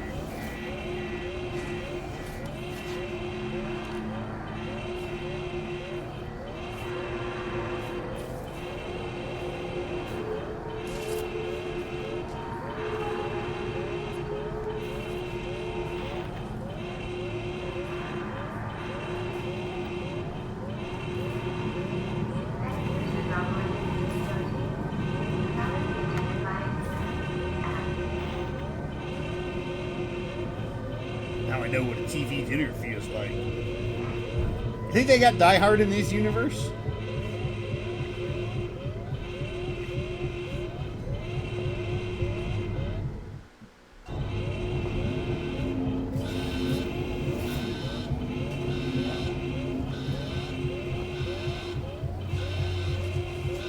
Oh, god damn it, I'm back in the room! God damn it. I just went around in a circle.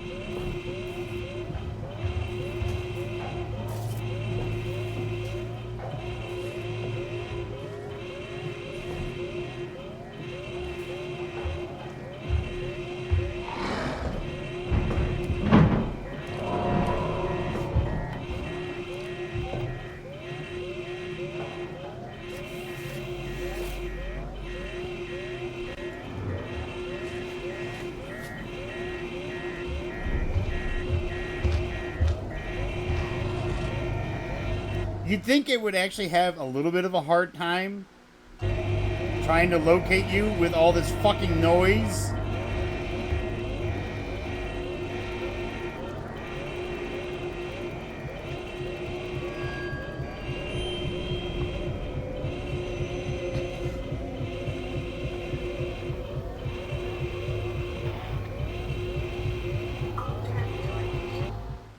But you'd be wrong.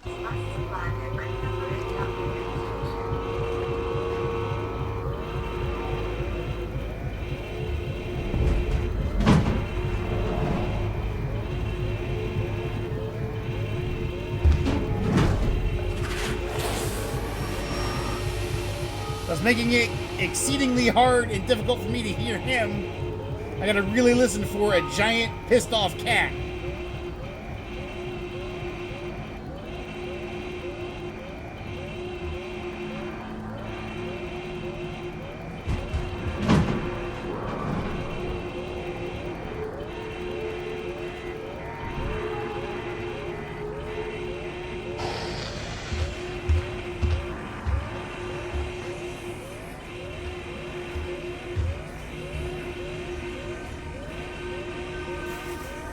Hope nobody's an epileptic, because this is really painful.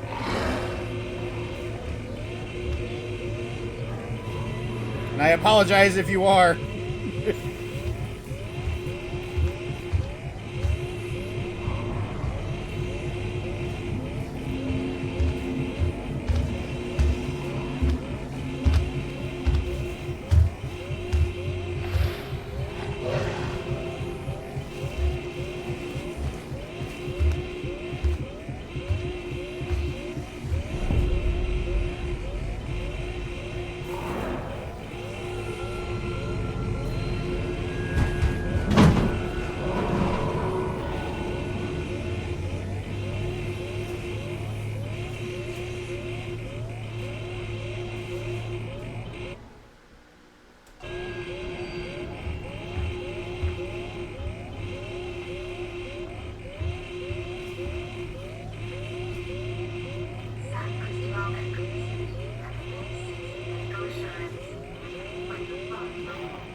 I don't know what he did.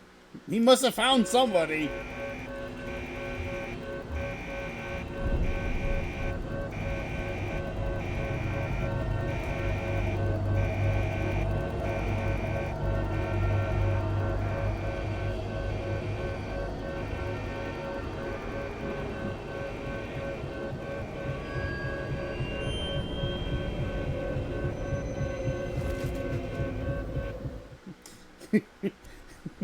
This is one of the assholes. It was in the hallway. The ones that we heard, I'm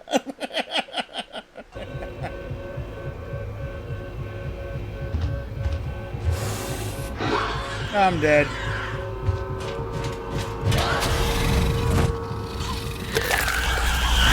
Oh.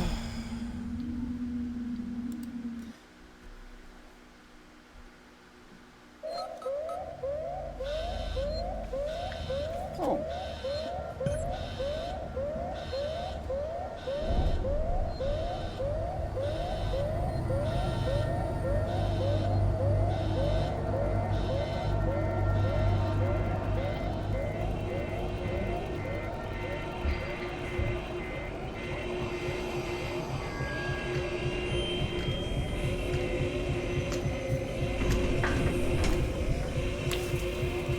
Ooh, that's such a gross sound.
Okay.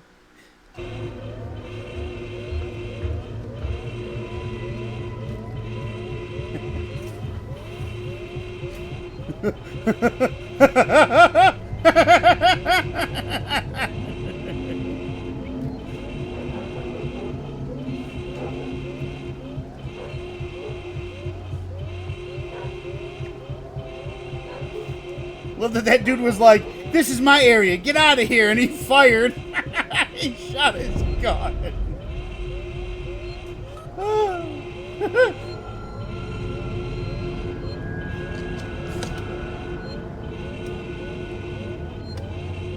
There's always hostiles nearby, whatever.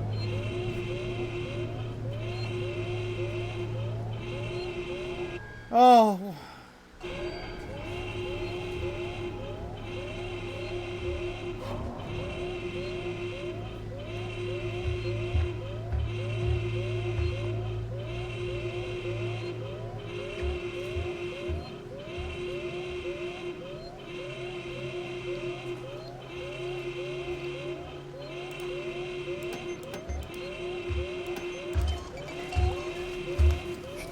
Hey, buddy. I'm just going to go ahead and load that game. You don't need to see me die again.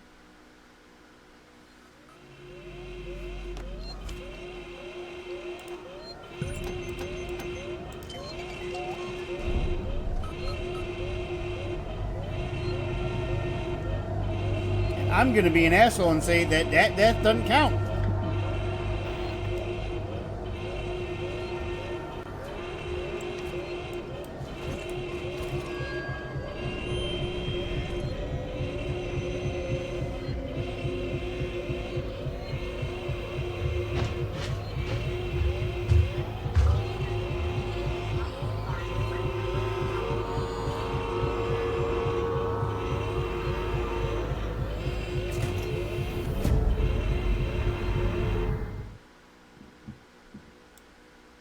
Okay, how the fuck do I gotta get there? Escape through the San Cristobal Medical Reception.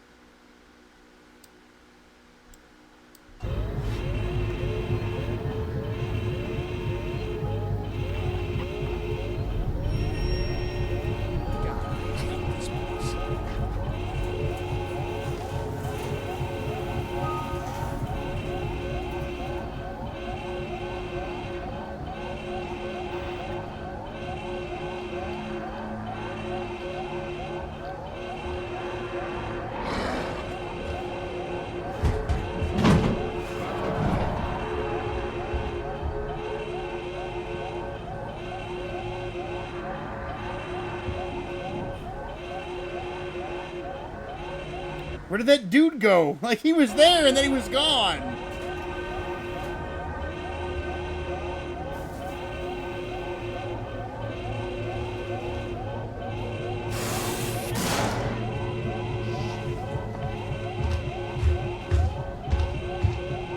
What? He shot him! And the xenomorph just didn't give a fuck!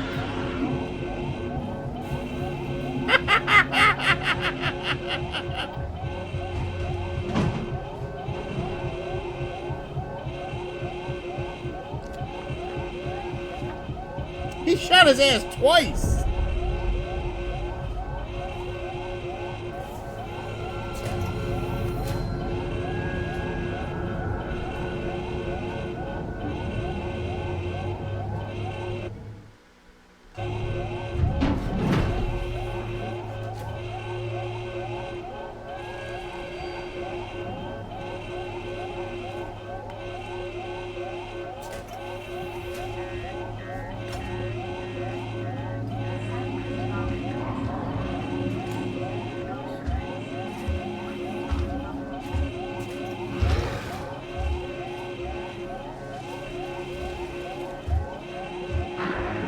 Motherfucker is right where I need to go. Every time.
Hey, go in that room. Check out that room.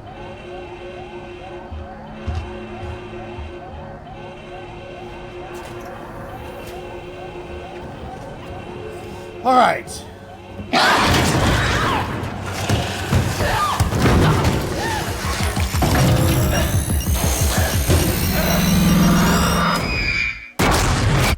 Ooh, big bada boom.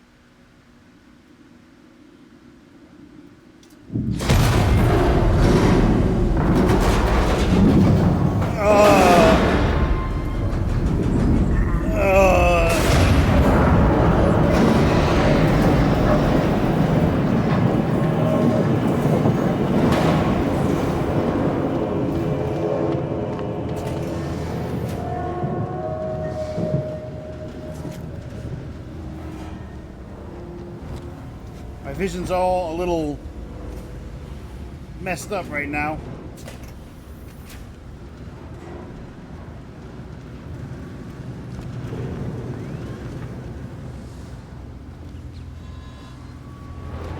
I gotta sneeze.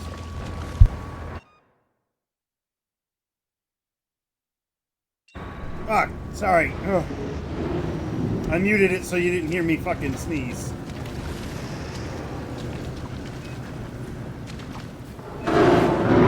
Oh! Oh! Climb! Come on, Amanda, climb!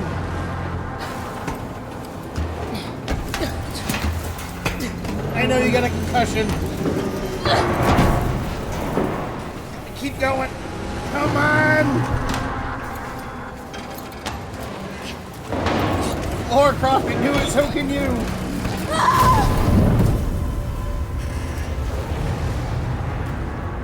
We're okay. We're okay.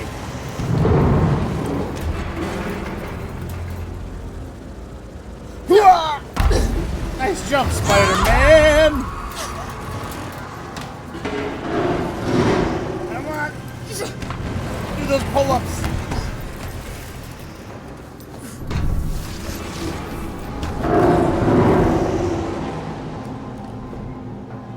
Okay. Okay, we're good. We're good. Everything's fine.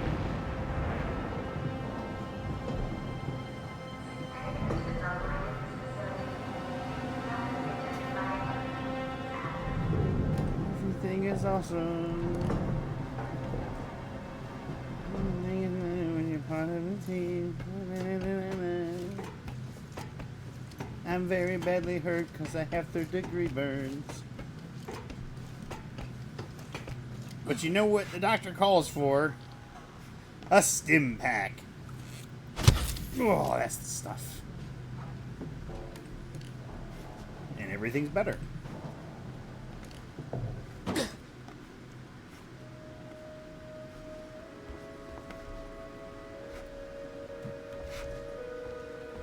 Let's get the fuck out of here.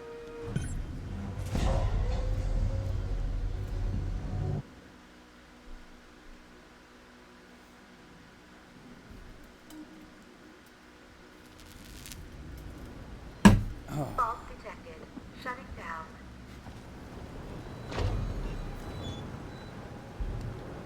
Well, I can make a pipe bomb. I said a little too excitedly.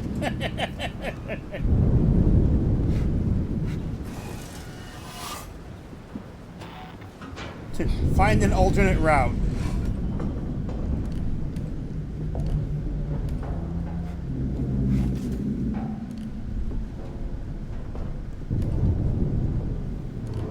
Look, it's a light at the end of the tunnel. It's not a middle finger.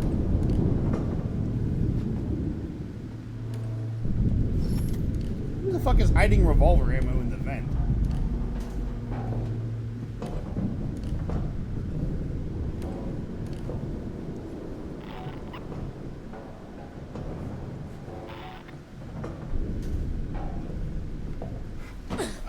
Oh, there was stuff up there. There's a piece missing.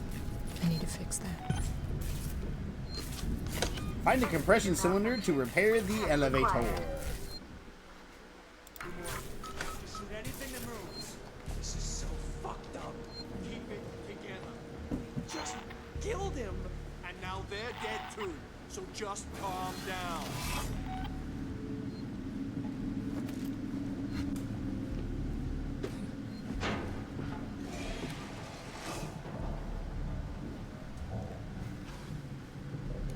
It's like when you're in the zombie apocalypse, these people are just kill anything that moves. Doesn't matter. Don't ask questions. Don't do nothing.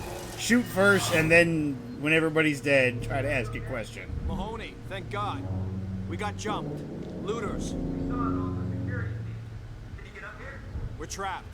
Elevator's out. You're right by systems and synthetic storage. There's all kinds of stuff to fix it. We don't know where to look. Boot up a requisitions android. Is he insane? Peterson wants to know if you're fucking insane. Those things have started attacking people. They're friendly and let you do something unauthorized. Talking to an android aware of it should be fine. It'll know how to fix the elevator. Okay, Francis out. Asshole. Should be fine. Well, I'm sure as hell not making new best friends with one of those things. You know, a pipe bomb would do wonders against these people. First thing you hear is all kinds of noise in the vents.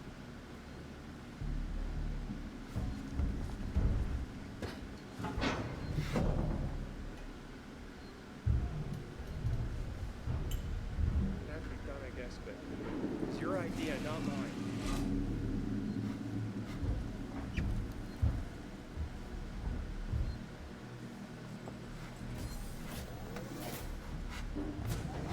I ain't dying here. No way.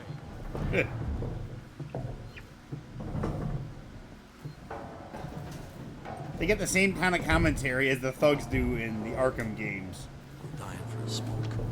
Bet they ain't taking me down. I'll mess So, them up what if do I we do see now? them. Hold and on. then they get messed up. Think. What did you think that noise was we heard earlier? Sounded like an explosion. I figured that out, genius. I mean, what caused it? Gotta be weights. I heard he's trying to kill that creature by setting traps. Remote charges, can you believe that? He's gotta be crazy. Maybe that's the answer. I heard that Waits has some kind of safe haven up near the Galleria. We could go there. Did you not hear what I said? Crazy fuckers blowing stuff up. No thanks. We're running out of options. Then shut up and let me think.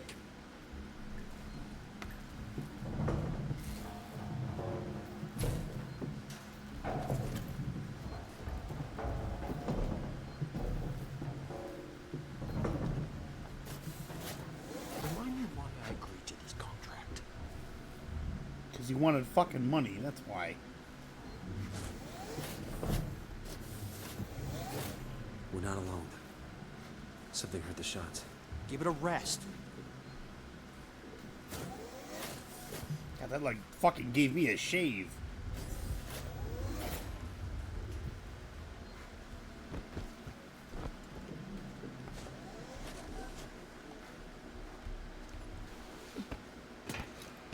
Climb up here.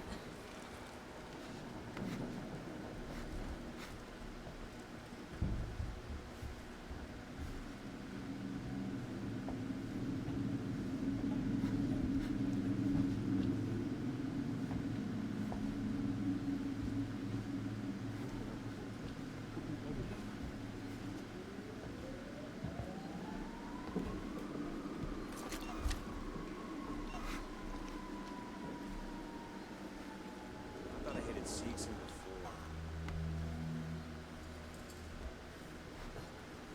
A map.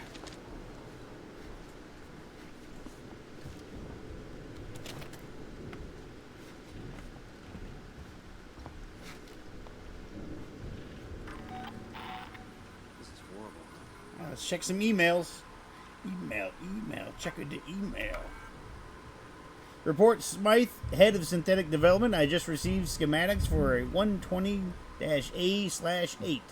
I don't know how much we paid our mole, but the Seegson board is going to need to shell out a hell of a lot more. I know this seems old tech for Weyland-Yutani, but it's beyond anything we're capable of. Our key executives and shareholders won't listen, but we need investment. The company and all its subsidiaries are light years ahead of us. Smythe, I've been looking over your report on the Weyland-Yutani androids and your proposals for improving the working Joes. Now, I appreciate the work you put in, but understand we live in different worlds. Yours is full of extrapolations and estimations. Mine is an executive suite and $8,000 suits. Bottom line is, I gotta look after the money, buddy. I hired you because you were the cheapest, not the best. Find a way to bring these costs down, huh? Once them out. That kind of... That would sting a little bit, wouldn't it? I hired you because you were the cheapest, not the best.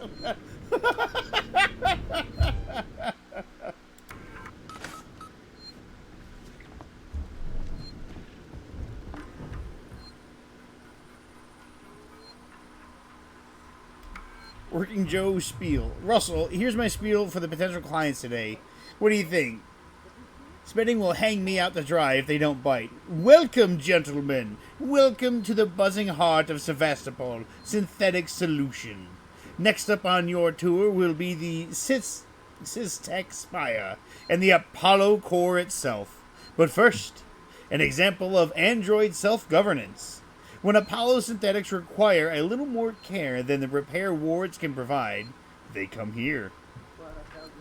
Hold on. Oh, I thought there was more to it. Oh.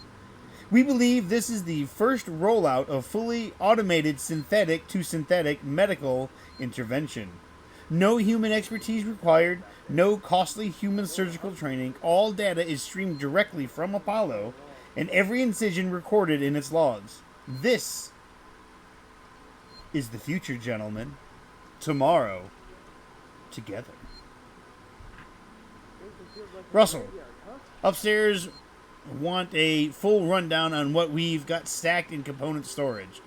There's some useful stuff in there, some junk. They want the value estimates too, Smythe. See, I can read corporate emails like an asshole.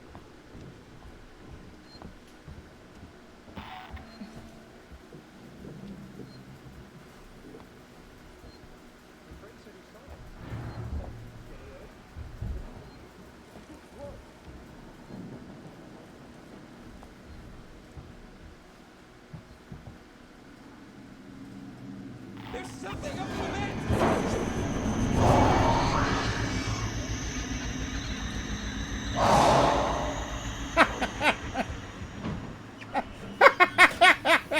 Just in time to see him get grabbed.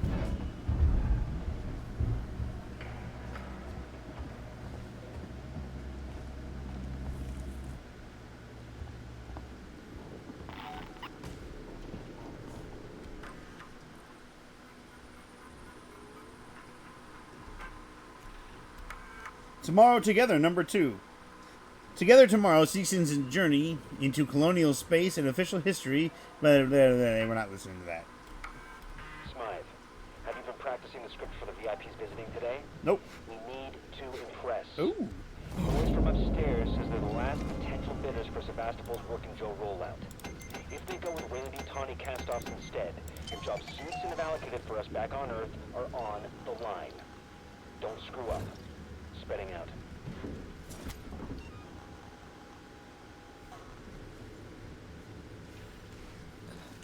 Yeah!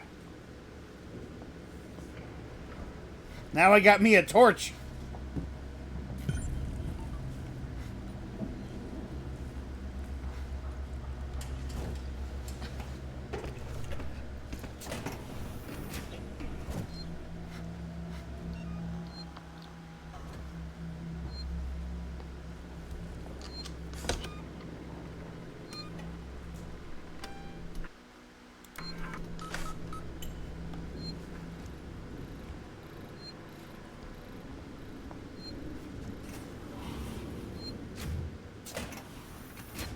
I remember this area because I fucked with the xenomorph a lot. Like, it would... Oh, God. It would drop down, like, up here, and then I would just go down the ladder. And then when it showed up down here, I just went up the ladder.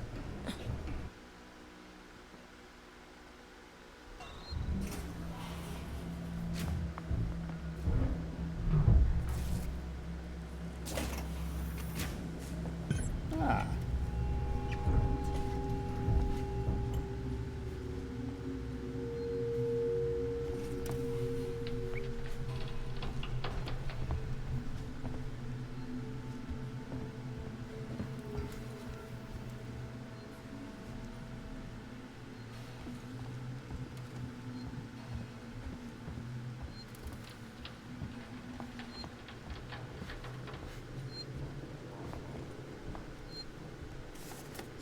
Hey!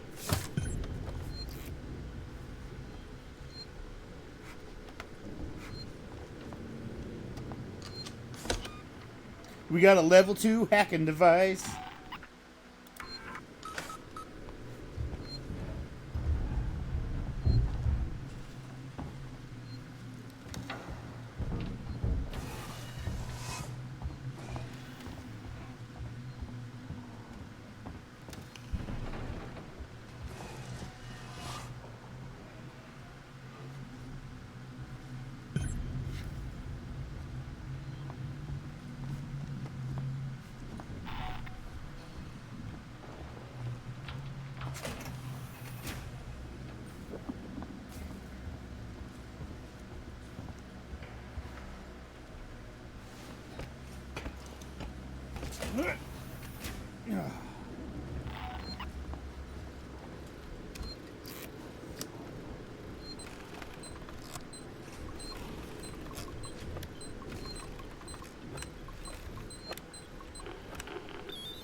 Hey. Precision android power online and awaiting activation.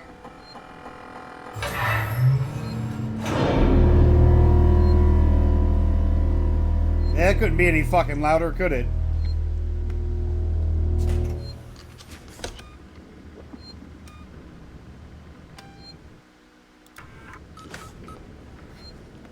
It's a good thing this thing doesn't hunt by fucking sound.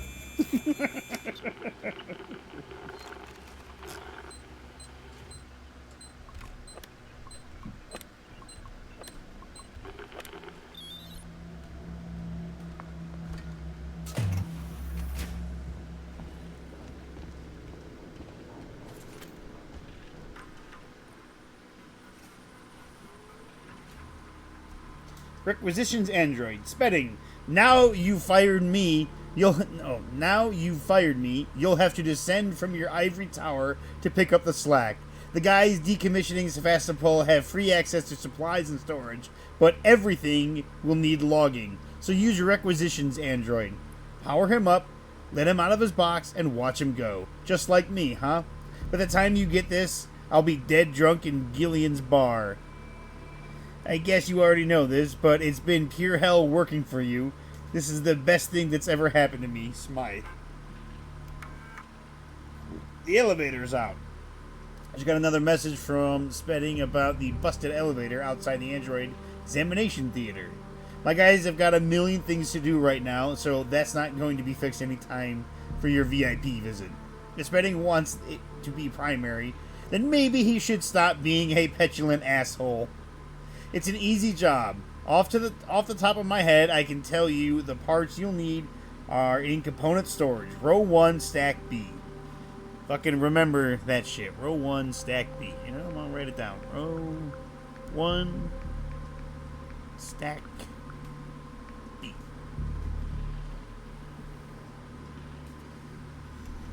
If you can't find it yourself, ask a requisition android. Just get off my back, Chief. Smythe, Spedding. You knew full well that these guys were the last bidders for Sevastopol's Apollo system, and you totally fucked the android presentation. They're not interested. So no bonus from me, no half share from you, and God only knows what it means for the suits upstairs. That's got me pissed. But you know what's getting me even more pissed?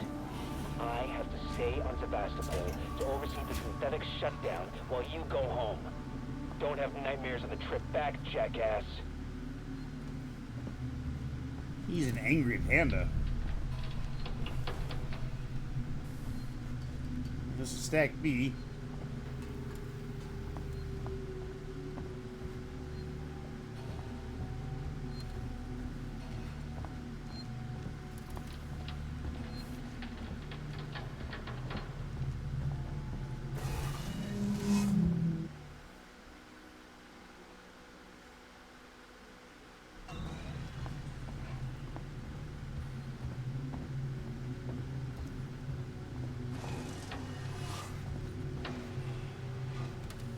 What? Now play nice.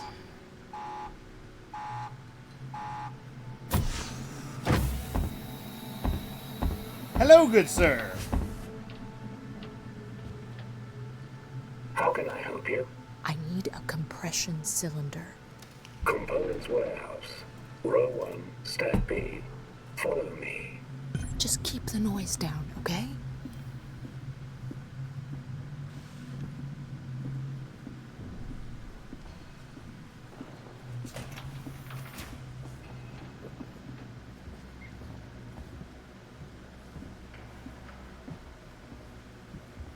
Oh.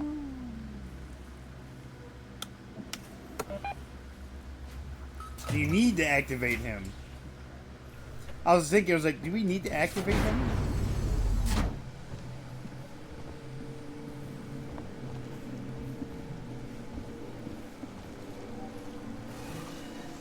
Here we are. Your compression cylinder will be found at the far end of this row. Okay. Hey, buddy, be careful. Hey, buddy, be careful. Hey, buddy, be careful. Hey, buddy, be careful. Buddy! I wouldn't sit.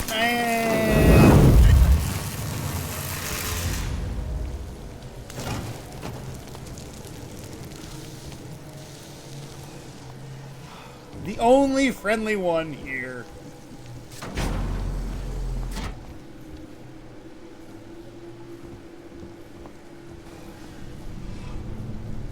Oh.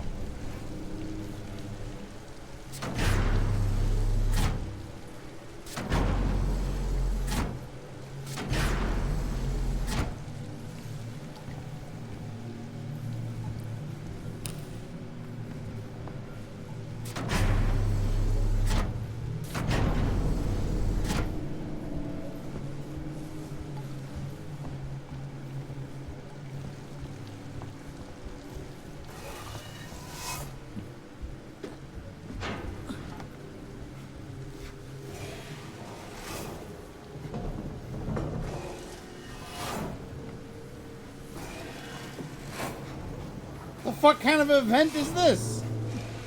It just ends.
What I mean by torch.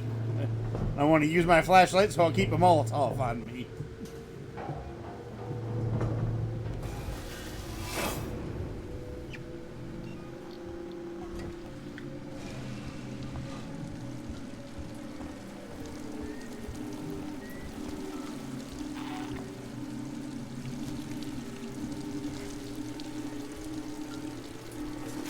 Thanks for the key card, buddy.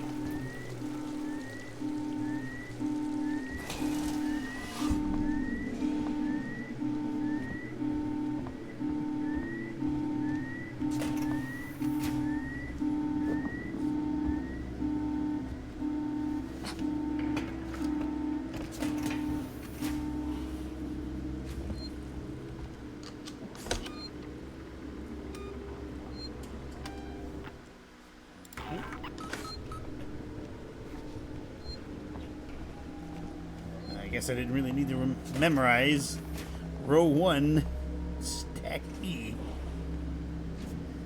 Ah, god damn it. I walked back into the cloud of fuckery.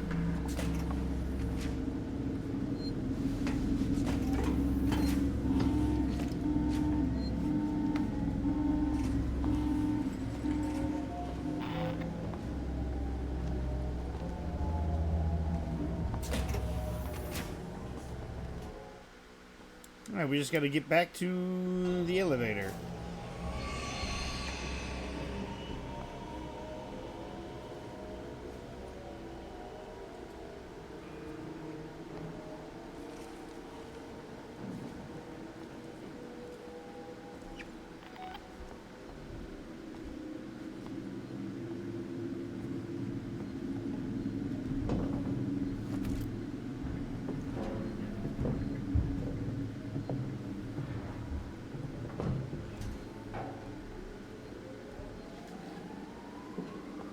These poor guys. I say poor guys, but, I mean, they were gonna kill me the minute they saw me, so, I mean... Fuck them.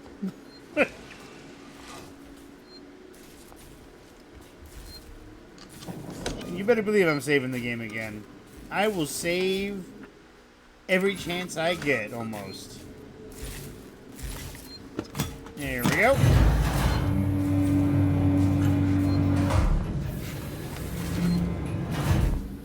We out.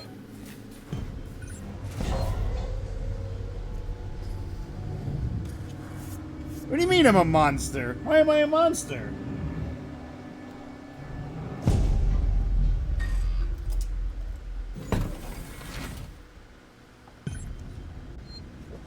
Oh look, another save.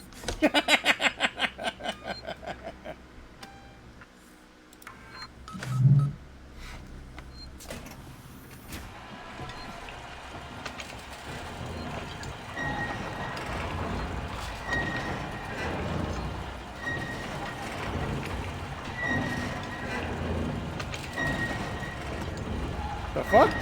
What the fuck?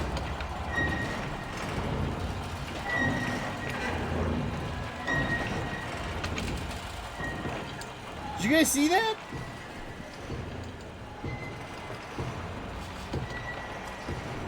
Looked like they threw a dude off the side. They just hucked his ass over the railing.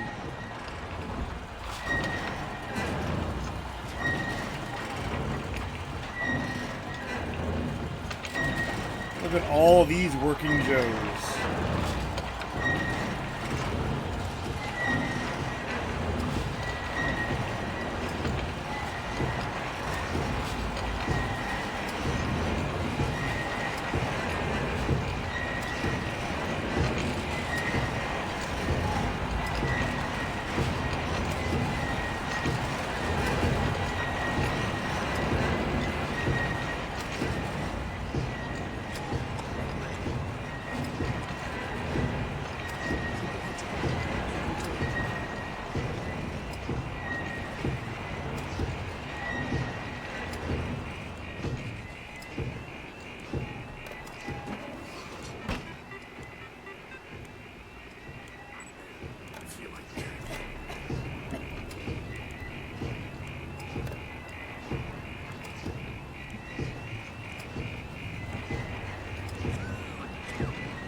He's gonna make his own way, perhaps downtown.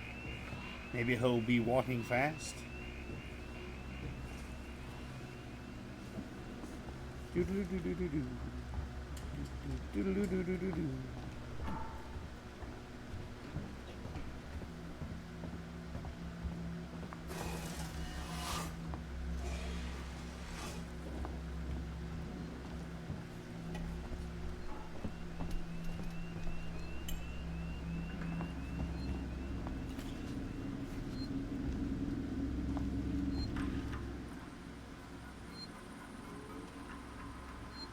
Synthetic engineer request.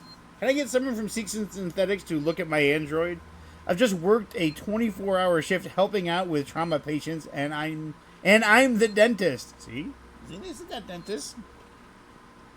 Fucking clean your goddamn teeth. Waits wants every one of them moved out of the hospital, and no one is telling me anything. If I'm going to be pulling these kinds of hours, I need some extra help. We've got an android down here with perfectly adequate programming, but he's been gathering dust because apparently the same model started acting up on the other side of the station. What the hell is going on in this place? Get someone down here now, before I make an official complaint. Fernandez.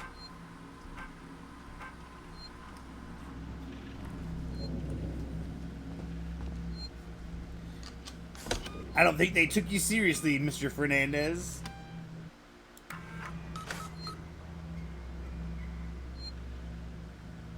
Did it save, or did it click? No, I don't know.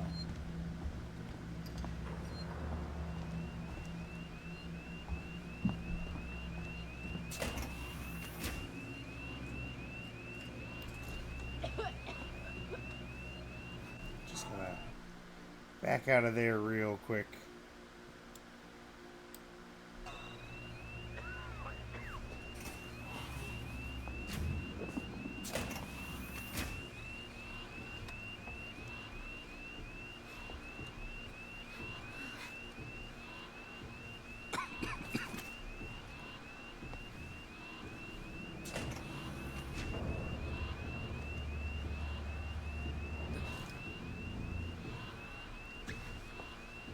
Keep your head together. You can do it. Yeah, you can do it. I believe in you.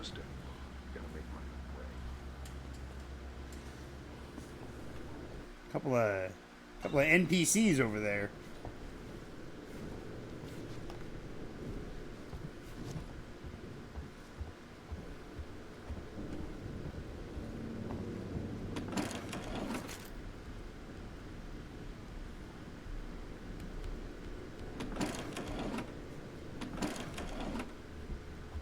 You what? You keep giving me a lot of flashlight batteries. Plasma torch.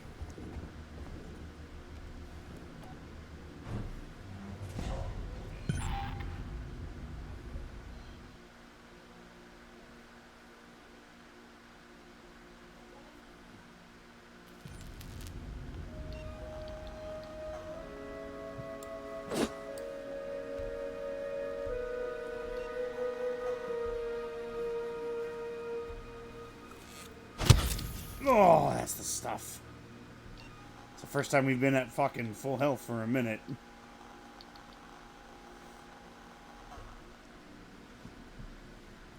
Ooh! Meat! Does that say meat item? Oh, where'd it go? Damn it. You want to eat some wrapped up meat item? Boy!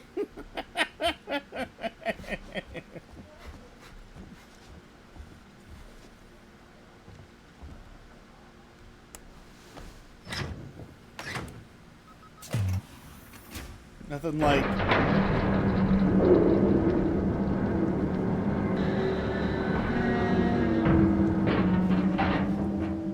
I'm no expert, but that's probably not a good noise. Your space station should not be making that type of noise.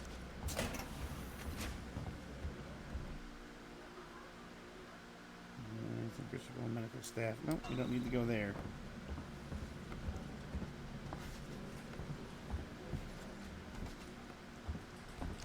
All right.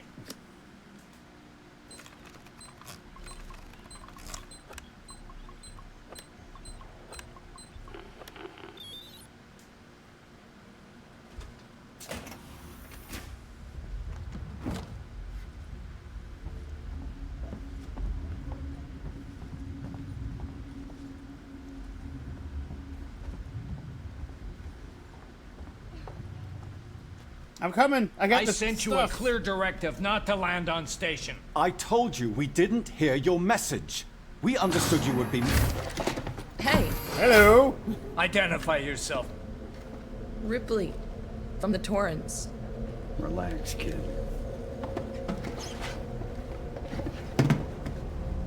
What the hell is going on here, Marshal? Where's the security forces? You're looking at them. I've seen the creature. What is it? I don't know.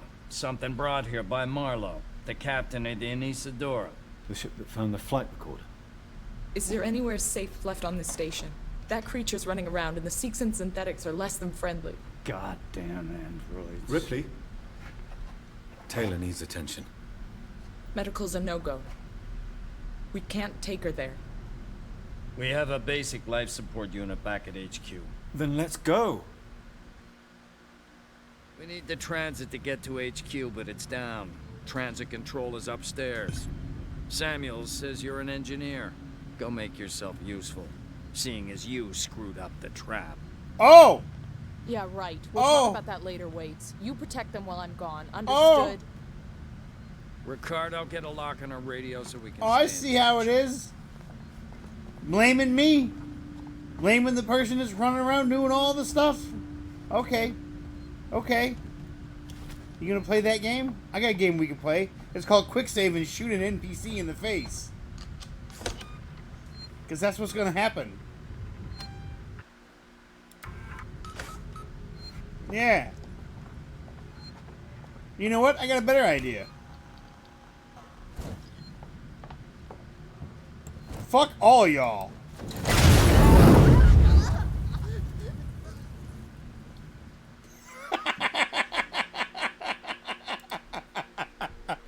Did you see how Taylor jumped up?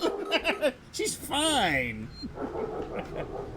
All right, one more time though. Just one more. Just one more.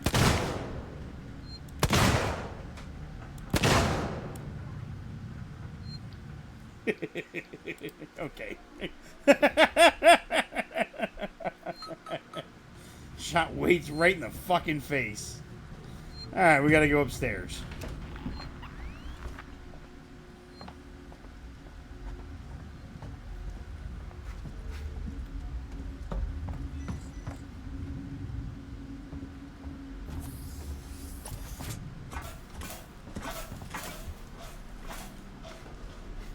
These lights are a little delayed, that's all I'm going to say.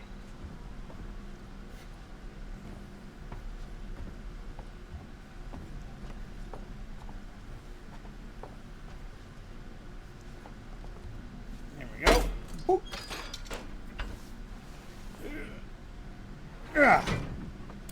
Alright. Pick this up. There we go. Ripley does need a hug. You gonna give her a hug?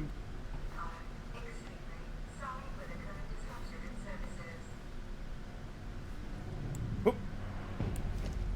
What? Hill. Fastest draw and fastest hole. Whoo.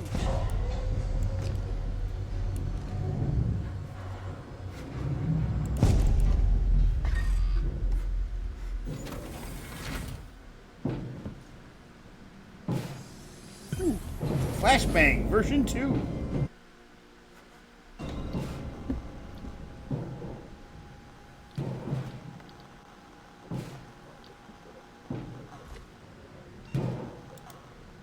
Does it require less oh, I think it does require less components.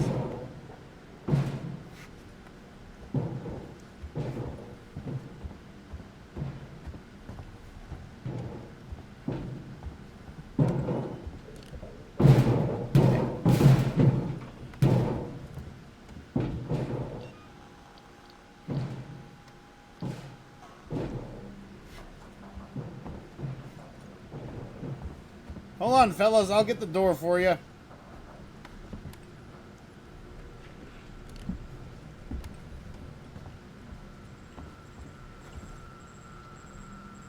course, you know, they're not going to be happy about it, but...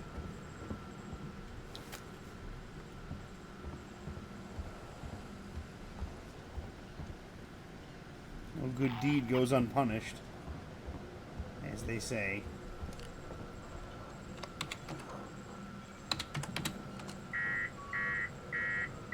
Someone shut everything off.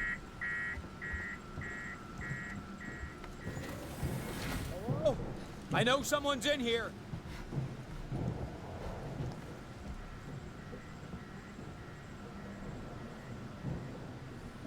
Calm down in there, you android fuck!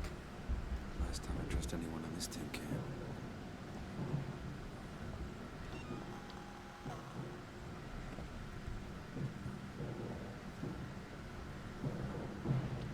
Here, buddy.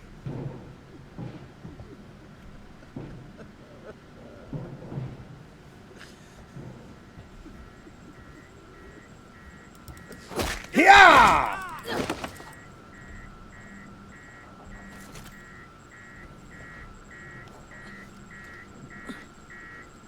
Yeah, you V-bagged.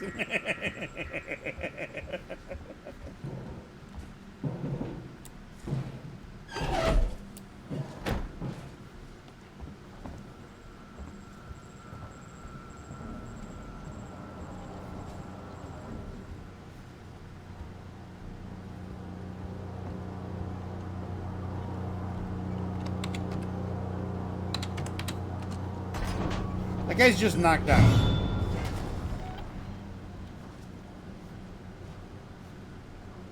You shouldn't be here, Julius.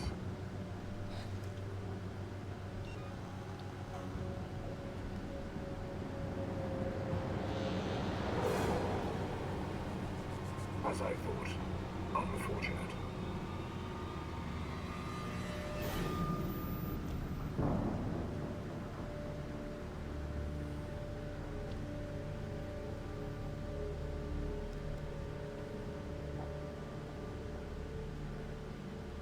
You got the red eyes.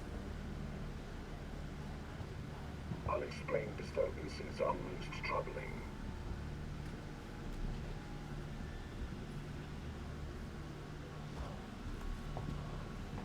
I'll get to the bottom of this.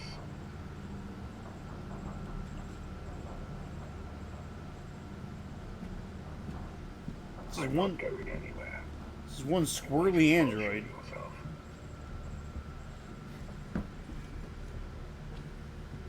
I've got all day, you know.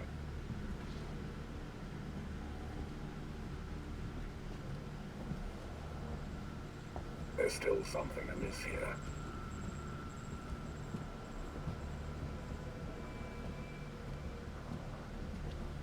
I'm sure there's someone here. A wild goose chase, as suspected.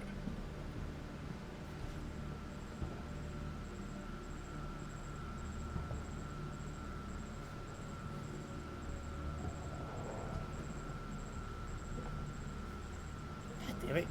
Come on, bro.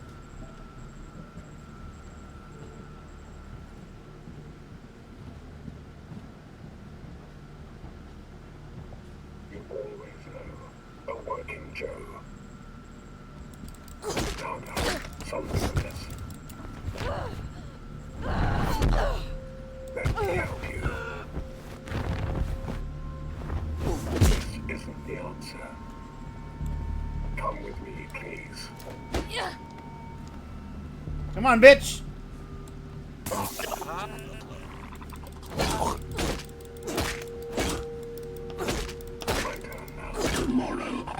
Yeah. Mm.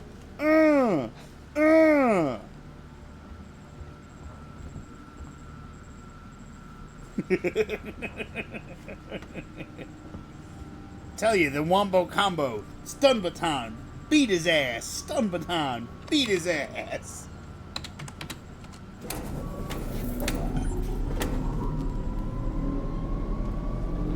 Ripley, this is Waits. The transit's here. We're waiting on you. Take it. I had some trouble, so it's gonna take me a while to get back. We can wait.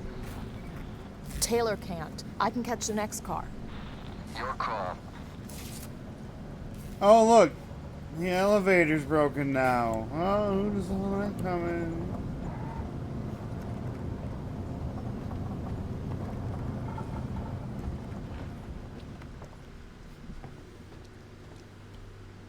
Ooh, God. That boy got ripped apart.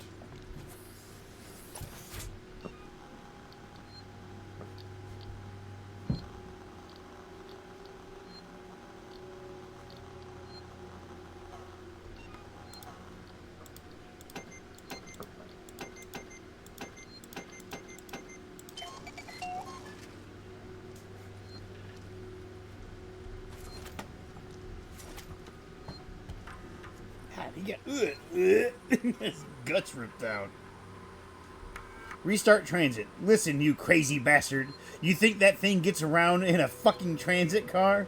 You're sitting on an override that'll disconnect the transit from Apollo. So fucking pull it. You can stop all this bullshit just by pulling a lever. You think you're safer with the transit powered down?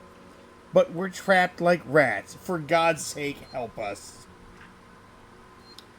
Got a heads up for you, jackass. Don't even think about throwing in with Sinclair and the Seeks and security guys. I told them it was you that killed Morrison. If they see you, they'll shoot on sight. You should have let me join you in your bolt hole. You won't last a week. I mean, yeah, homeboy's dead, so...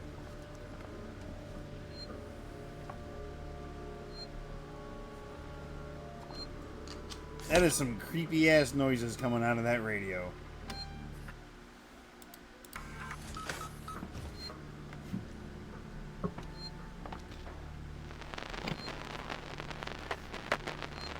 Oh, the gas torch.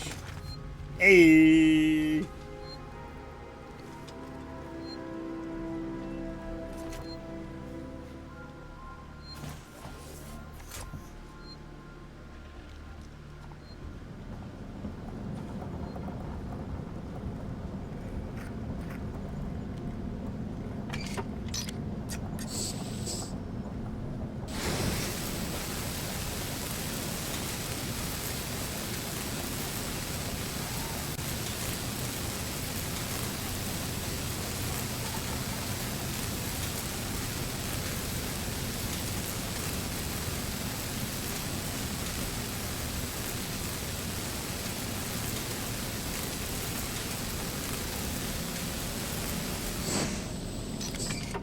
Excellent.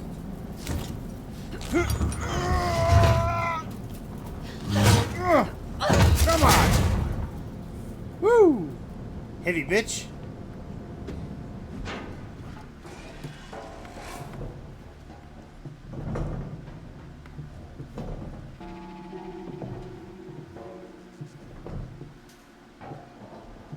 All this crawling around in the vents makes me feel like, actually I want to play some Half-Life.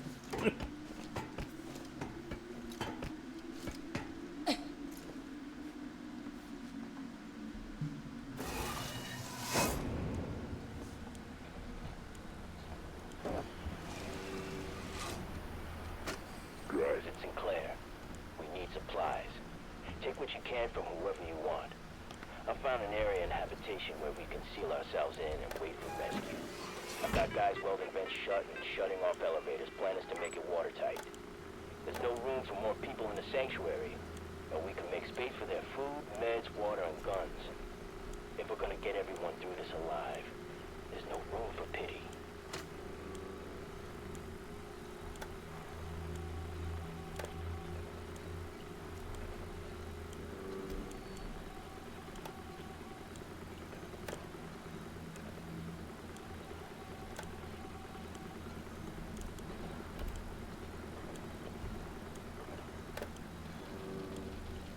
Hit the wrong button.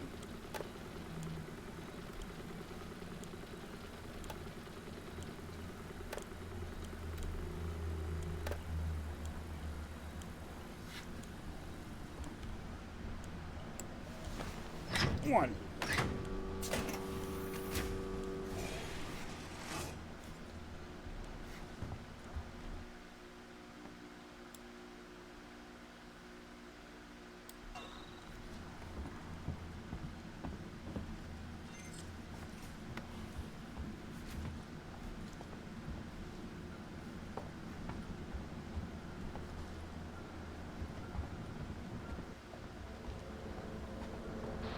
Ripley, we heard voices as we left. Watch yourself.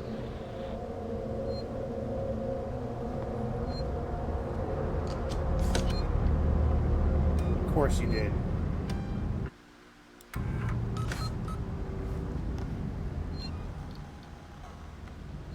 Oop. Where we gotta go? Colonial Marshal Bureau. Solomon's habitation.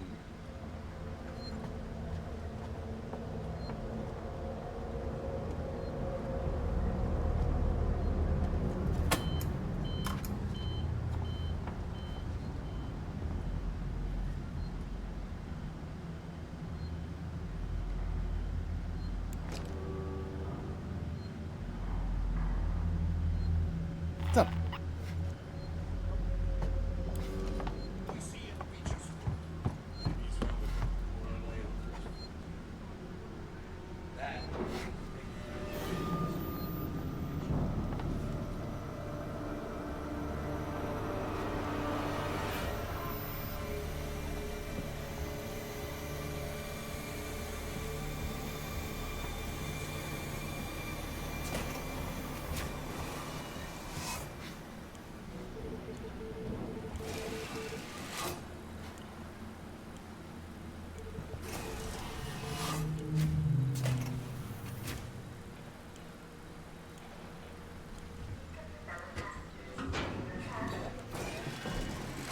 Your dog's sister got her wheelchair, and watching her run around in it is bringing you pure joy. That is awesome.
We out. All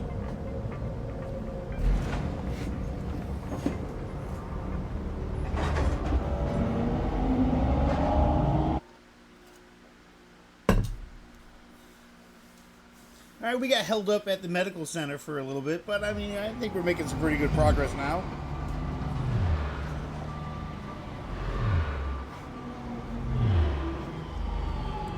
Things are moving along a little bit.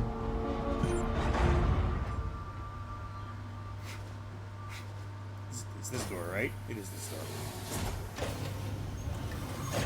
Station serving the Sullivan's Galleria Mall, Colonial Marshal Bureau, and Seegson Habitation Suites.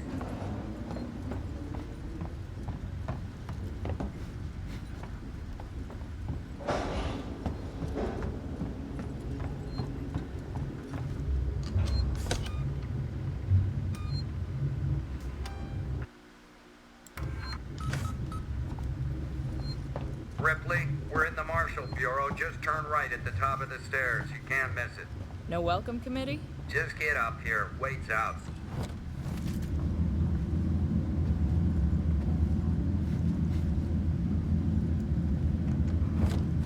I would say that he's not a happy camper, but what does he have to be happy about? Some shit's is just kind of... Everything's gone to shit.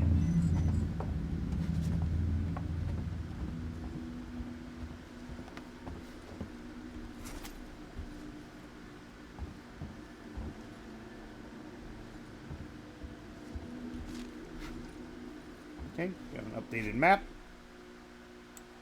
Oh yeah.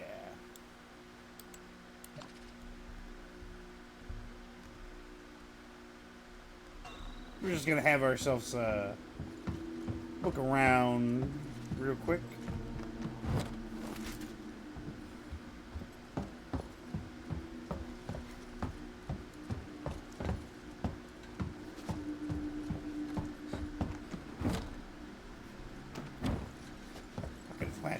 Flashlight batteries.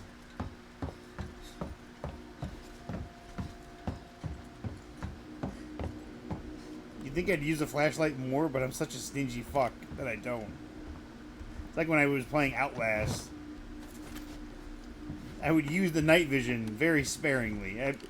Kind of like how I use a flashlight here. Just turn it on, okay. Turn it on, okay.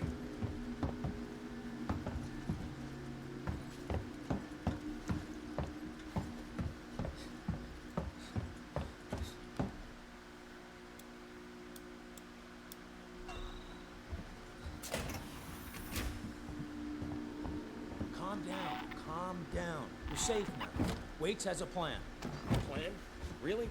His fucking plans haven't done us much good so far. Hey, fellas. Maybe we'll be Was safe that you? here. Did you get the transit running? Now anyway. Nice work. Thank you. It's nice to be fucking appreciated a little bit.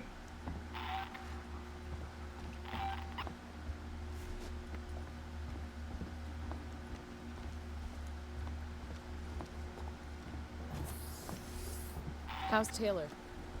Stable. Should be walking soon enough. Samuels is with her now. That's good. Okay. You managed to get transit up and running, so I guess we're even. Where's Ricardo? Prepping our next move. Look, I'm busy. I've got Marlowe in the cells, the lowlife who showed up with your flight recorder. Where's Marlowe's ship? My feminine rage. He put it in a parking orbit around the gas giant. Son of a bitch won't give us the command codes to let us bring it in on auto. Maybe you can get more out of the unhelpful bastard. Go talk to him. Like how it said hostiles nearby. Are these people considered hostile? No.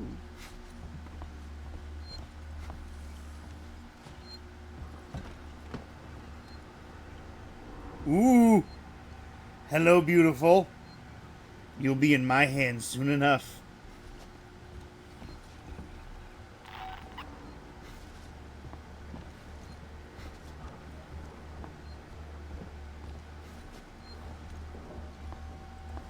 That's a schematic you got there, buddy. I'll take a gander at that. Let's talk to Marlowe. Marlo? Who wants to know? My name's Ripley. I'm with the company. Here for your empty box already? You guys are keen, I'll give you that. I'm here for personal reasons. My mother was on the Nostromo when it went missing 15 years ago. You serious? Shit. Well, shit. We never found her ship, Ripley. Just the recorder. But you sure as hell found something else. What happened out there? I need a way out of here, Ripley. Maybe we can make a deal. Just start talking. I want to know everything. Everything. Get ready for a flashback. Com check. You get me, Lewis? A little fuzzy, Marlowe, but you're coming through. Let's take it slow. I want to get to that beacon in one piece. If you're looking for a piece, Foster, I've got something for you right here. I'd need scanning equipment to find it, Heist. Ah! Okay, enough already. Focus on what we're here for. I don't want any mistakes.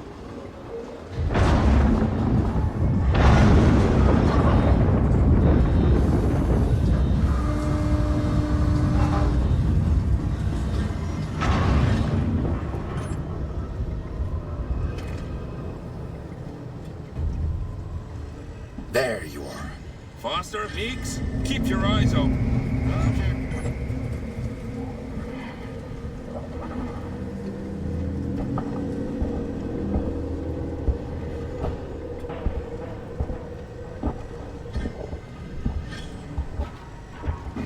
What a shithole of a planet.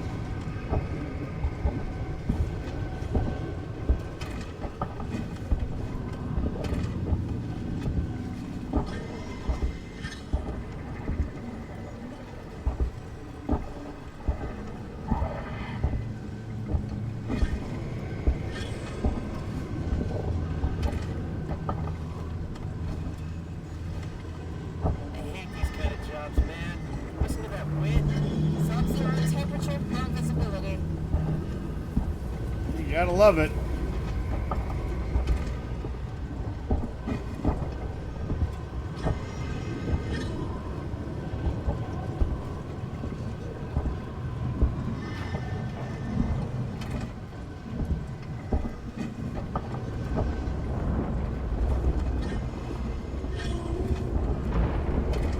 Check out those rock formations. Bizarre. They've been weathered by the climate conditions. It's just their natural state. Ain't nothing natural about this place. Marlowe, charges won't blow through that. I'll have a look around. See if I can find a weak spot. Wait here.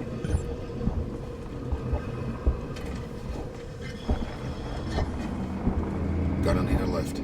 Heist, over here. Give me a leg up.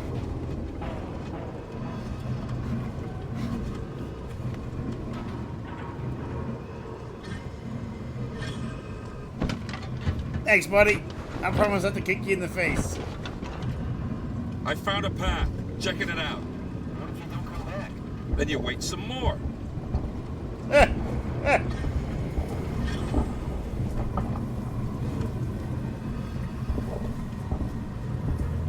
a bit of a precarious path, but...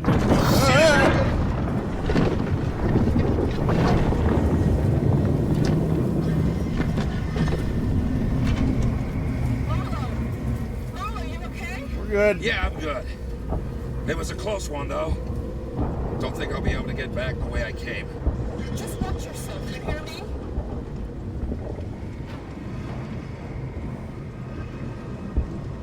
Aw, she sounds worried about her caption.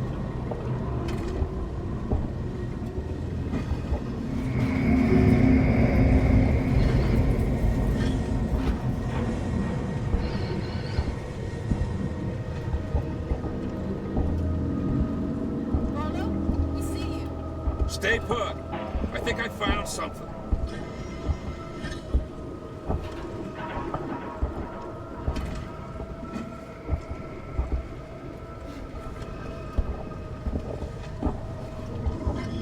There's a fissure in the rock. Stand back. I'm gonna blow it.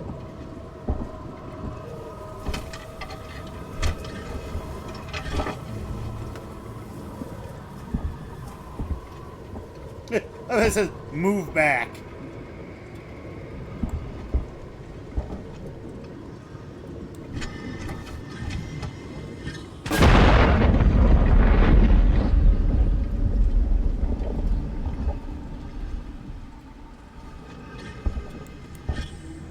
Everybody else's ears like popped. Don't do that to me again. Hey, fellas. Let's get going.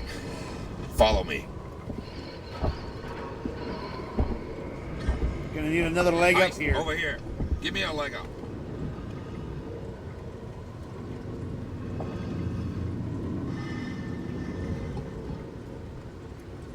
It 100% looks like they're wearing armor.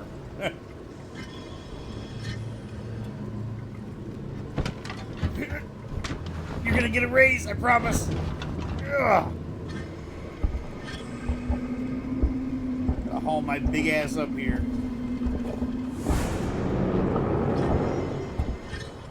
I found something.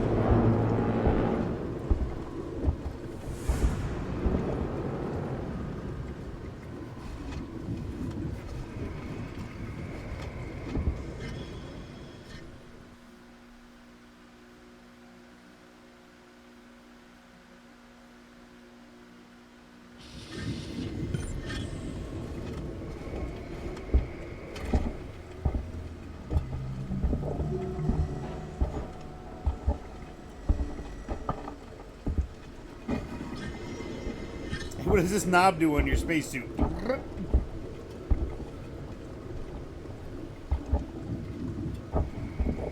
think that's padding on the ass cheeks, or that's supposed to be like a giant pocket.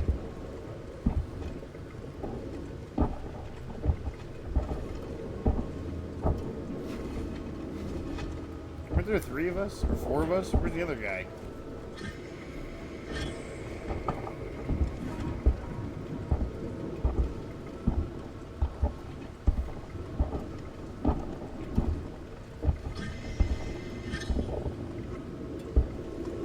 Move your ass a little bit quicker. I kind of want to get off this frozen shithole of a planet.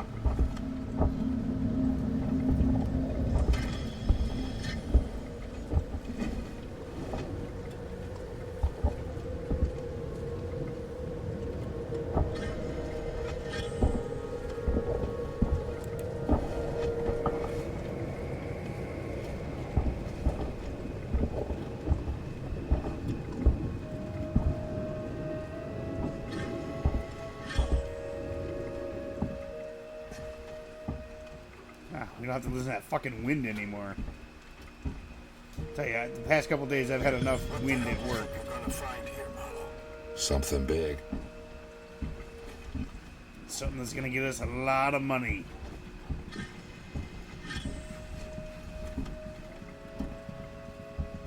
Money, money, money, money, money, money.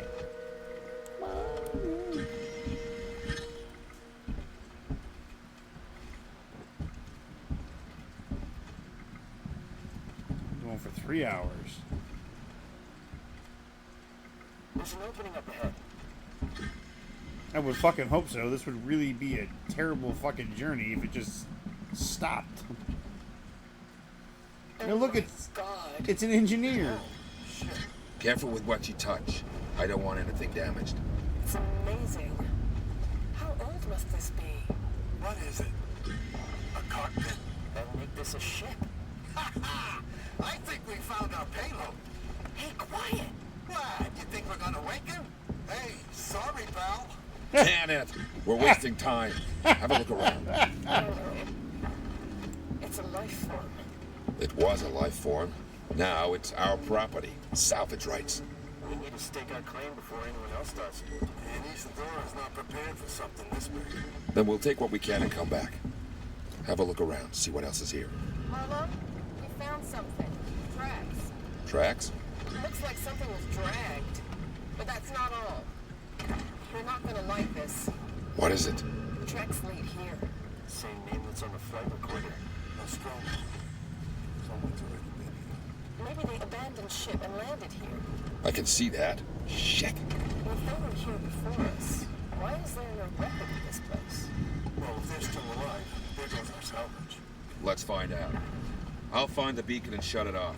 Don't want anybody else finding this place. Foster, Heist, check out the cavern below.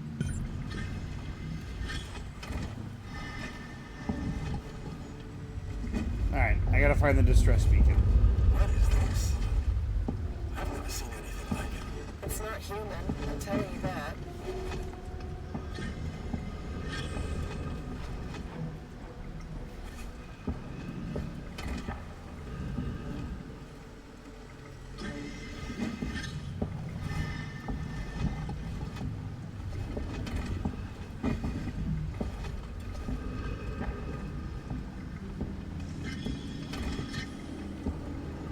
Alright, we're heading in the right direction.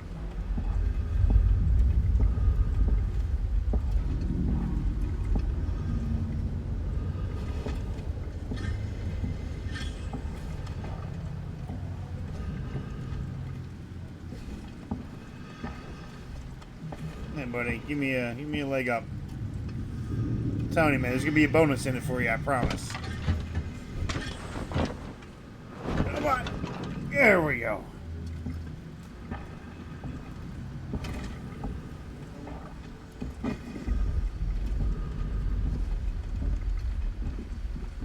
I don't know, would you be brave enough to walk into a random ship you found on another planet?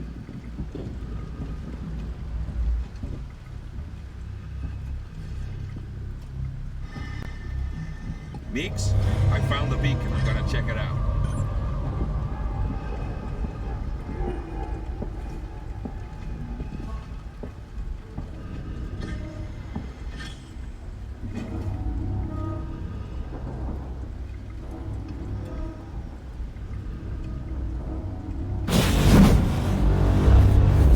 Yes, death wish and for science. Don't know what happened, but the beacon stopped broadcasting. Marla, you have got to see this. It's amazing. On my way. Yeah, my curiosity would be too great. I would 100% have to find out what is inside. There wouldn't be anything that would be able to hold me back from going inside.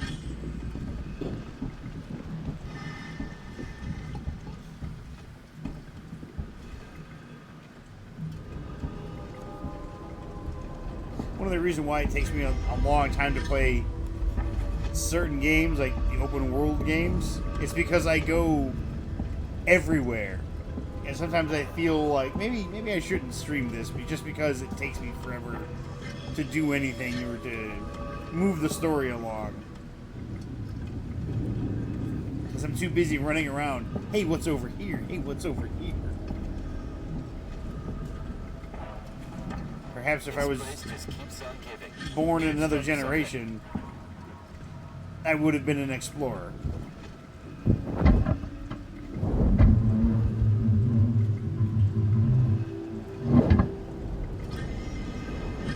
Exactly. See, you get it.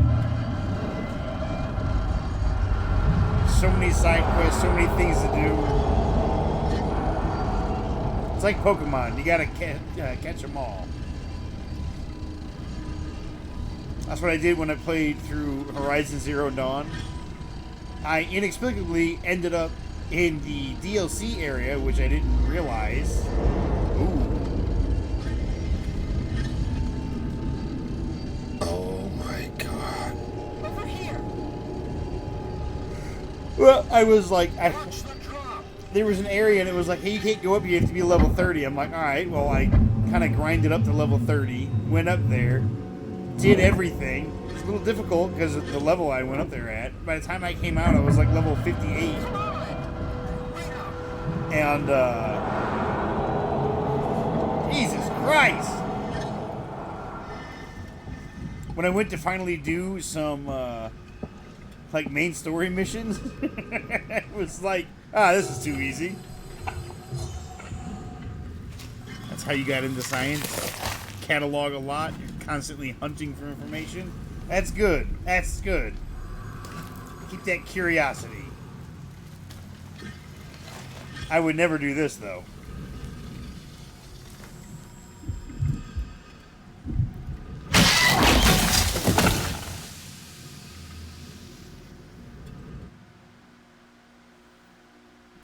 million years, if an organism or something like that just kind of opens in front of me, it's like, I ain't going anywhere near that. Something in me tells me that's not normal. Don't go fucking near it. Where's your ship? If we can break the comms lockdown, what are the codes to bring it in on auto? If you want more, then you need to get me out of here. Not happening, Marlowe. Is that right? Well, you know where I am. Wait, my board in the tech spire just lit up like a Christmas tree. It's here. Plan B. Set it up. Whatever's happening, I want in. Okay, this way. Got something here you'll need.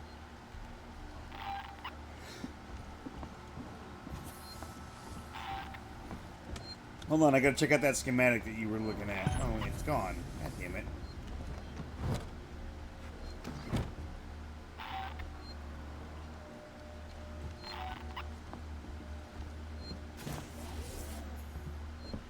Nope, wrong way.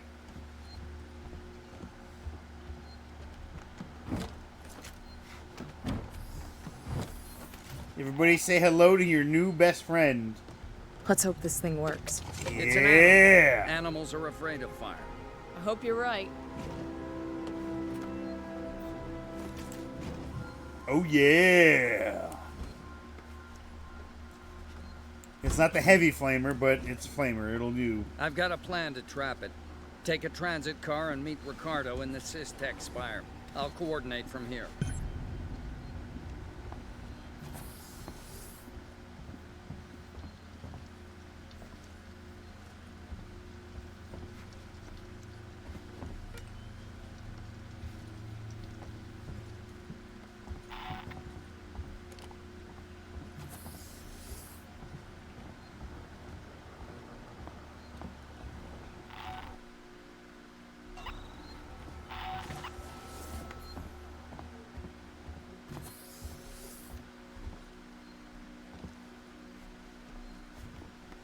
Huh.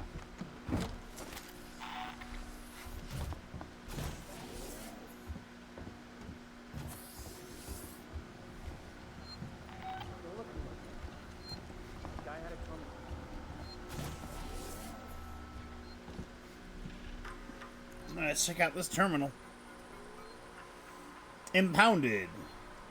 Marlowe H. Ammunition and weaponry. Various. Level 3 plasma shear. Weyland-Yutani proprietary flight recorder. Watch, wallet, and personal effects.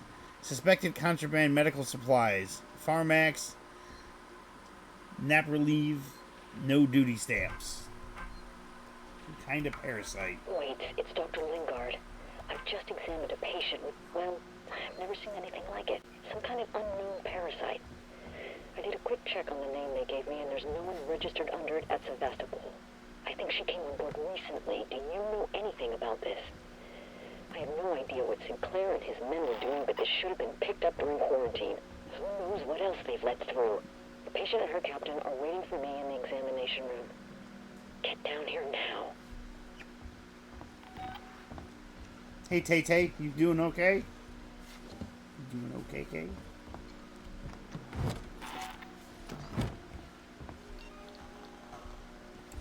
Got so much revolver ammo. Wait, we should talk about what happened in San Cristobal. Now, it was a nasty business, and I understand that you want to deal with it as quietly and quickly as possible. But I wanted to make sure you didn't do anything rash. I'm talking about catching the specimen without killing And it. everyone has the clap. If you play it smart, you could be set up for life. I have the connections. I can set it up. You're getting old, Wicks. You can't do this forever. And what are you going to do when Sevastopol closes? You have my number. Ransom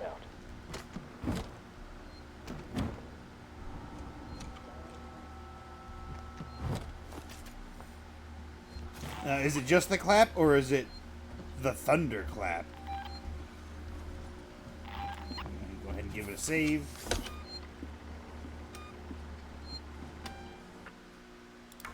This job was too good to be true.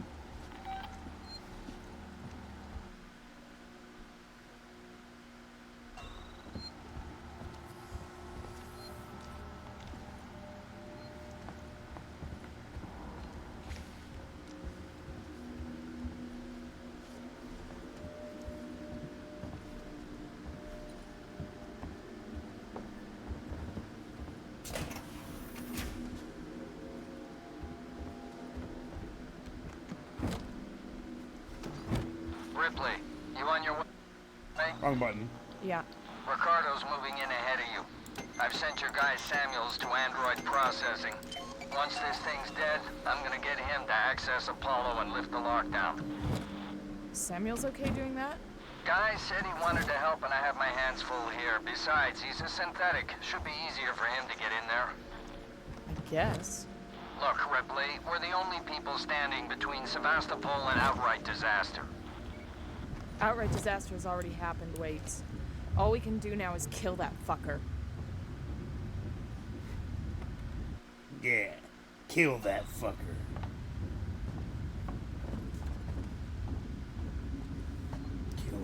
Kill him dead.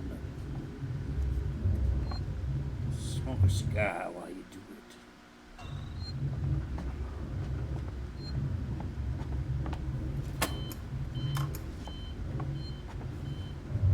The first time I played this game, I had a person that would come back and watch every time I was streaming it. And it would drive them insane because I would look at the map and they're like, that's not how you work the map. I'm like, I'm going to keep doing it this way just to piss you off now.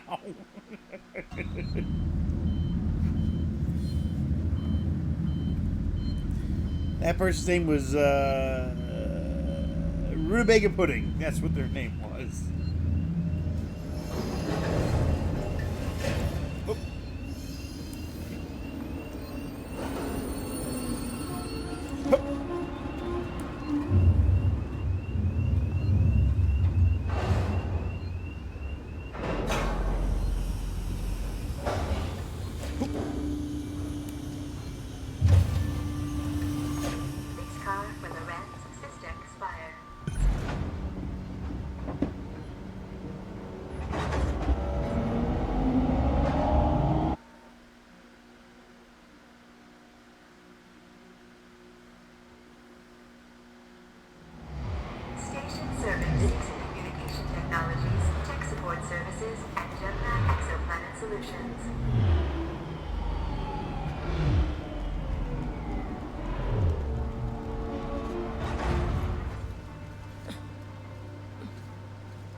Serving Seeks and Communication Technologies, tech support I'm in the services. Systech Spire.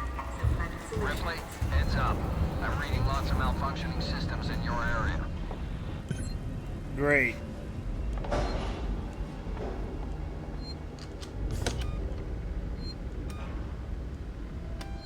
Alright, I'm going to save it here because we've been going for 3.5 hours now. And it's story time.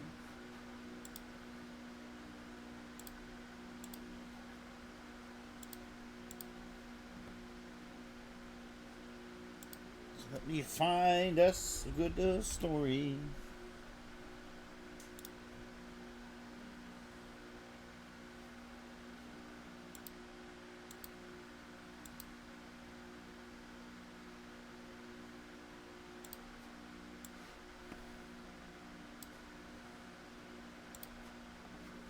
Go. Alright. Time to find a story. Should I read one today or two?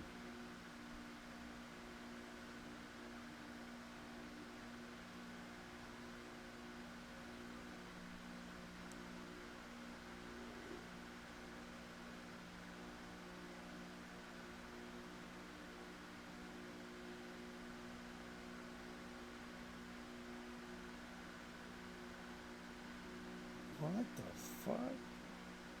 This story sounds great.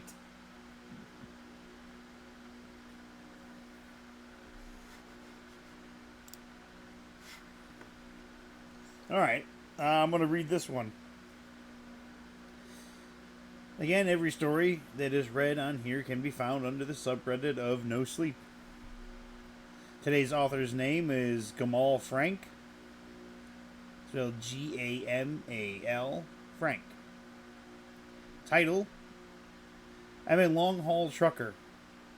An old-timer on the CB radio gave me 3 rules for dealing with the thing that runs alongside my truck at night.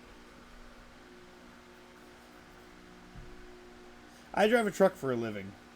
I'm not one of those guys with a tricked out rig and a proud handle. I'm just a guy with a CDL and a mountain of debt, hauling cheap furniture from one soulless warehouse to another. My life is a series of lonely highways and greasy diner coffee, and the constant hypnotic drone of a diesel engine. I've seen every corner of this country through the bug-spattered glass of my windshield, and I thought I'd seen it all. I was wrong. This happened last night on the notoriously desolate stretch of I-80 that cuts through the salt flats of the state. It's a place that feels like the surface of the moon, flat, white, and empty for hundreds of miles in every direction.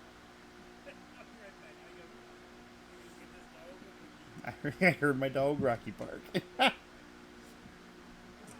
It's 3 a.m. The road is straight, black ribbon unwinding into the void. The only light coming from my own high beams in a brilliant star-dusted sky. I've been driving for 10 hours straight, pushing to make my deadline in Salt Lake City. My eyes were burning, my brain was a fuzzy, caffeine-addled mess. That's when I saw the flicker of movement. It was in the scrub desert to my right, at the very edge of my headlight's reach. My first thought was a coyote, or maybe a deer that had wandered too far from anything green. Kept my eyes on the road, but I was aware of it now. Then I saw it again. It was tall, looping shape, moving with a terrifying, unnatural grace. It was keeping pace with my rig.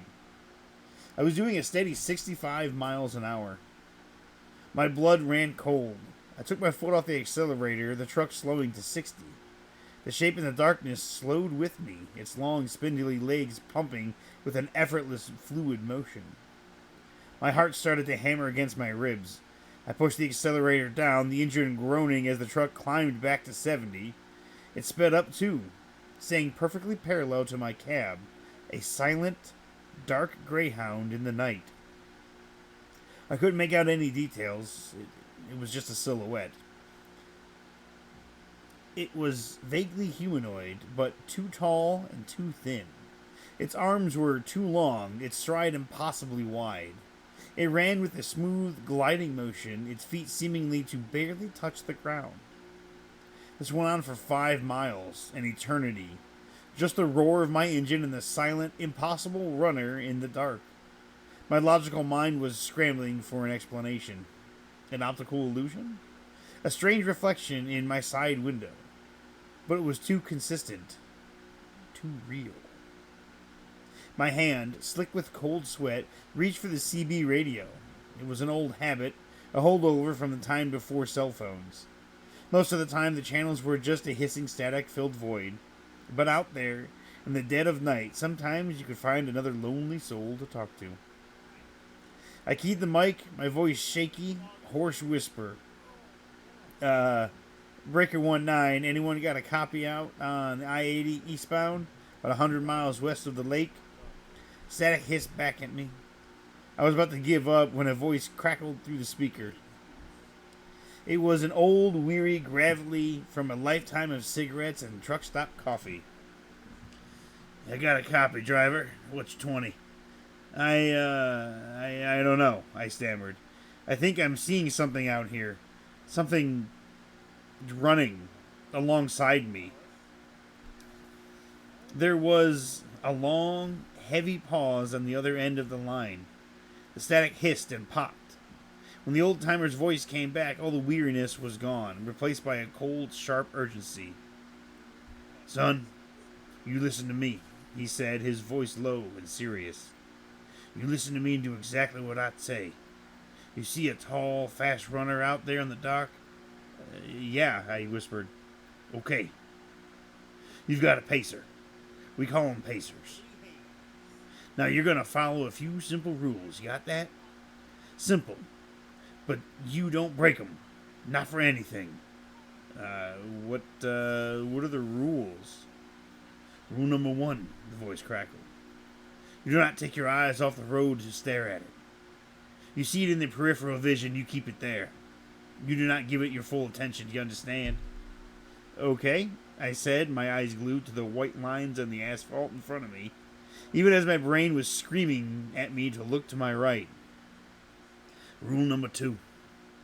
You do not acknowledge it in any way. You don't flash your lights, you don't honk your horn, you don't talk to it. As far as you're concerned, it's not there. It's just a shadow, a trick of the light. You give it nothing. Got it, I breathed. And rule number 3, said the old timer, his voice dropping even lower. This is the most important one. Whatever you do, son, do not stop your vehicle. Not for anything. Not for a flat tire. Not for a flashing light. Not even if the damn engine catches fire. You keep that truck rolling until the sun comes up. You hear me? But what is it? I pleaded. What does it want? There was another long, heavy sigh from the other side of the radio. Kid, it's an escort. Problem is, you don't want to go where it's taking you. You just keep driving. Keep your eyes on the road, you drive east. You pray you got enough fuel to make it to dawn. The radio went silent, and he was gone. I was alone again, with the silent runner and his 3 terrible rules. I tried to focus. Eyes on the road, don't acknowledge it, don't stop.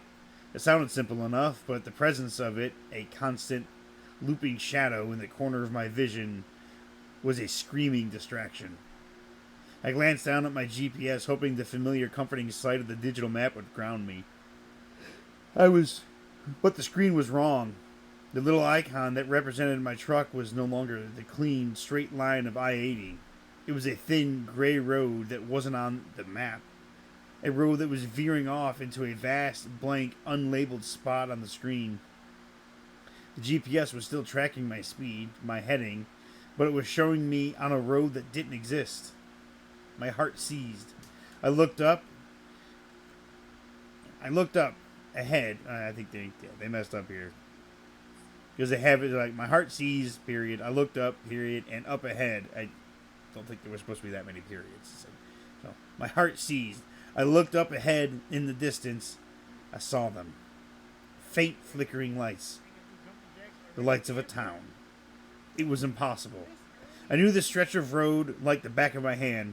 There was nothing out here. No towns, no truck stops, no civilization for at least another 50 miles.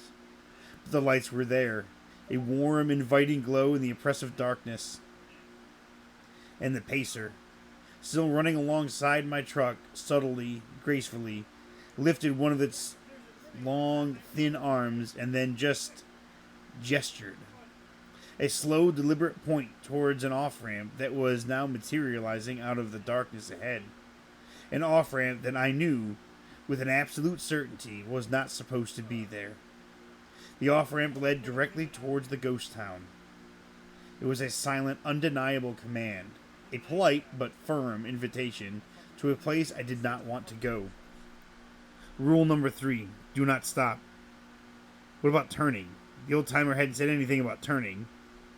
My hands were slick on the steering wheel. The pull to turn, to follow the lights, to follow the pacer's silent instruction, was a physical thing. A magnetic urge. The old man's terrified voice was a louder sound in my head. Fuck. You don't want to go where it's taking you. I kept the wheel straight. I kept my eyes on the road, on the true, real, lonely ribbon of I-80, ignored the phantom off-ramp, ignored the silent pointing arm in my periphery. The moment I passed the off-ramp, the atmosphere in the cab changed. The air grew cold, heavy. The pacer, it was no longer looping gracefully. The smooth, fluid motion was gone, replaced by a jerky, angry, frantic pumping of its limbs. It was still keeping pace, but it was a movement of rage, of frustrated energy. I had disobeyed. Up ahead, I saw flashing lights. My first thought was a police car, a state trooper. A wave of relief washed over me. But as I got closer, I saw it was just a car pulled over on the shoulder, its hazard lights blinking in a steady, lonely rhythm. The driver's side door was wide open. And standing perfectly still beside the car, silhouetted in the flashing orange light, was another pacer. It wasn't moving, it was just standing there, as still as a statue, its head turned towards my approaching truck. It was waiting. Its partner had failed to guide me off the road, and so now it had a roadblock. I am a loud motherfucker on this video.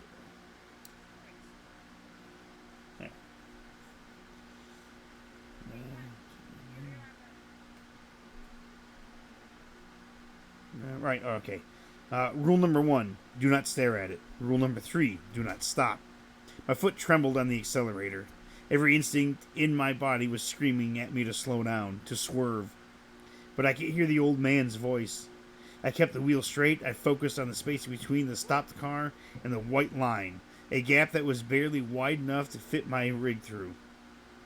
As I drew level with the car, I couldn't help but a glance. For a split second, my eyes met the Pacer's. It had no face. Just a smooth, gray, featureless expanse of skin where its eyes and mouth should have been. And as my high beams washed over it, that blank face turned, its head tracking my cab as I passed. A silent, damning accusation. I shot past the stopped car, my truck's side mirror missing its open door by inches. In my rearview mirror, I saw the Pacer still standing there, a silent, faceless sentinel in the flashing lights. And then it started to move, looping after me, joining its partner in angry, frantic chase. There were 2 of them now. The next few hours were the purest, most distilled form of terror I have ever known. 2 looping, silent shapes in the darkness, one on either side of my truck. The road in front of me seemed to warp and twist, the white lines writhing like snakes. The ghost town lights appeared and disappeared on the horizon. A siren's call I had to constantly, actively resist. My GPS was useless. The screen was a chaotic mess of non-existent roads and impossible topography. I was alone, in the dark, in a place that was no longer following the rules of the world that I knew. My only compass was the memory of the old trucker's voice. My only hope was the faint gray promise of dawn on the eastern horizon. I drove. I kept my eyes on the road. I didn't acknowledge them. I didn't stop. And as the first tentative rays of sunlight finally blessedly began to pierce the darkness, they were gone. They didn't run off. They didn't fade away. They were just not there anymore. The world outside my windshield was once again the familiar, empty, beautiful Utah desert. My GPS chimed and the screen returned to normal, showing my little truck icon sitting perfectly on the solid, reassuring line of I-80. I drove until I reached town, the real one. I delivered my load. I quit my job. I'm in a cheap motel now, 1,000 miles from that stretch of road. But I know I'm not safe, because last night I broke rule number 1. I stared. I let it see me see it. And I have a terrible, unshakable feeling that the next time I'm on a lonely road at night, a Pacer will be there again, until it makes me follow it. That's the end of that story.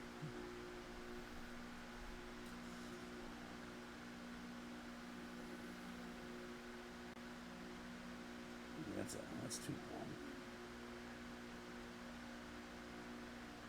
That's too long.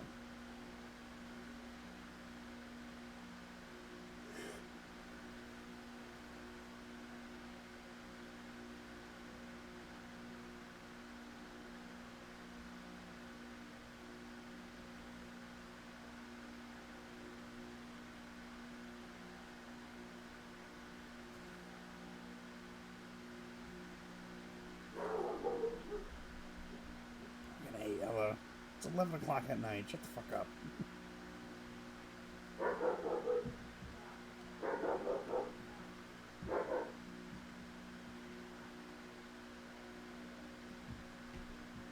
Trying to find another quick one. Okay, this seems like a pretty quick one.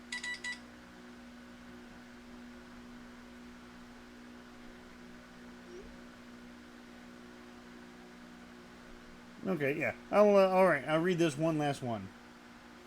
Can we go get french fries? No, you know, you gotta sit through one more story. She's feeling sassy because she has company. Yeah, probably. Alright, I'll read this last one. This will be the last story of tonight.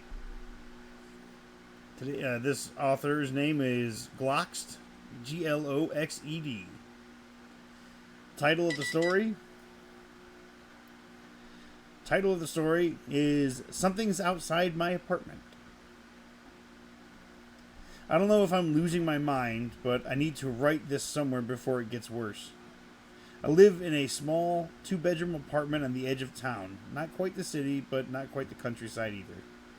It's one of those complexes with identical beige buildings, a half-empty parking lot, and a chain-link fence separating it from a strip of woods.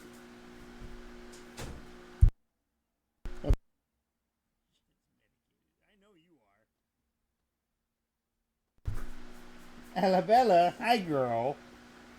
Yeah, she's down here with me because she keeps barking at my uncle. Hi girl. Yes, you're a good girl. You just gotta stop barking at my uncle. Alright, let's see.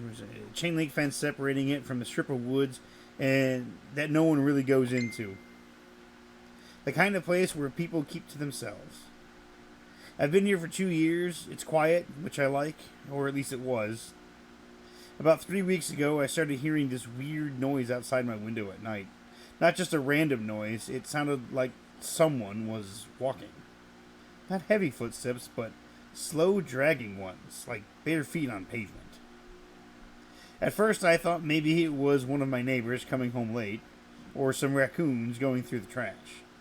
The sound didn't make any sense. It would stop right beneath my window, stay there for a few minutes, and then move toward the fence that leads to the woods. After a few nights of that, I started looking out the blinds when I heard it, but I never saw anyone. Until the 5th night. That night I was up late working on my laptop when I heard it again. Slow, scraping steps on the sidewalk below. I peeked through the blinds. The motion light by the parking lot flickered on. And for a split second, I saw a figure standing near the fence. It was tall. Too tall. And thin, but the proportions were wrong. Like someone had been stretched out. I could see its outline in the yellow light. It had long arms that hung lower than they should have, and its head tilted like it was listening. Then the light turned off and it was gone. I didn't sleep that night. I told my neighbor the next morning, a woman named Danielle, who's lived here longer than I have. She looked uneasy when I mentioned the woods. She said she's heard weird noises too, especially around 2 or 3 in the morning. Crying sometimes. Could it be coyotes? She said, but her voice didn't sound convinced. I tried to brush it off. Maybe it was an animal. I even left my phone recording one night while I slept, just to prove it was nothing.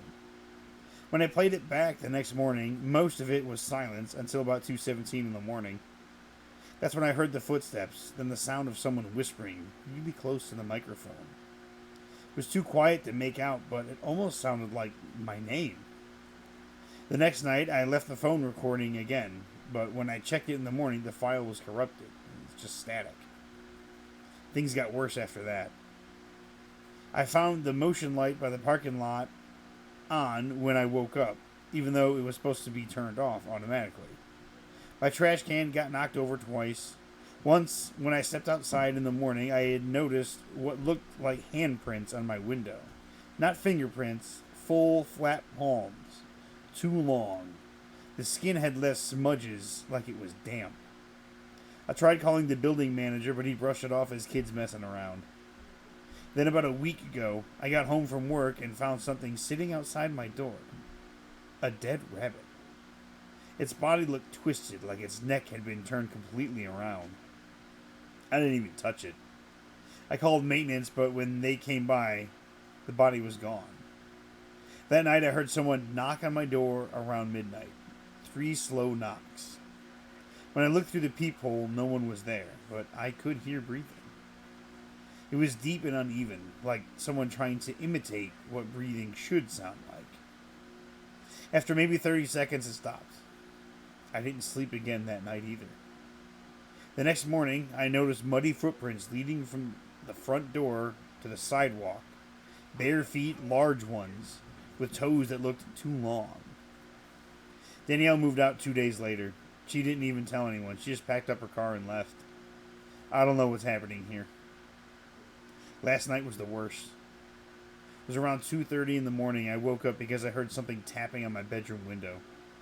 I live on the second floor, so there shouldn't be anything tapping on my window. When I looked, I saw a face pressed against the glass. It was pale, almost gray, and the eyes were too big. The mouth was open, moving like it was trying to form words, but no sound came out. Then, this is the part that still makes my stomach turn. I realized it looked like me. Same eyes, same hair, but wrong. Like someone wearing my face, but not knowing how to use it. I fell backward and hit the nightstand. By the time I looked again, it was gone. I haven't told anyone else yet. I don't know how to explain it. But tonight, as I'm typing this, I can hear it again. The dragging footsteps outside, moving up and down the sidewalk. Every few minutes, it stops right below my window. I swear it just whispered my name.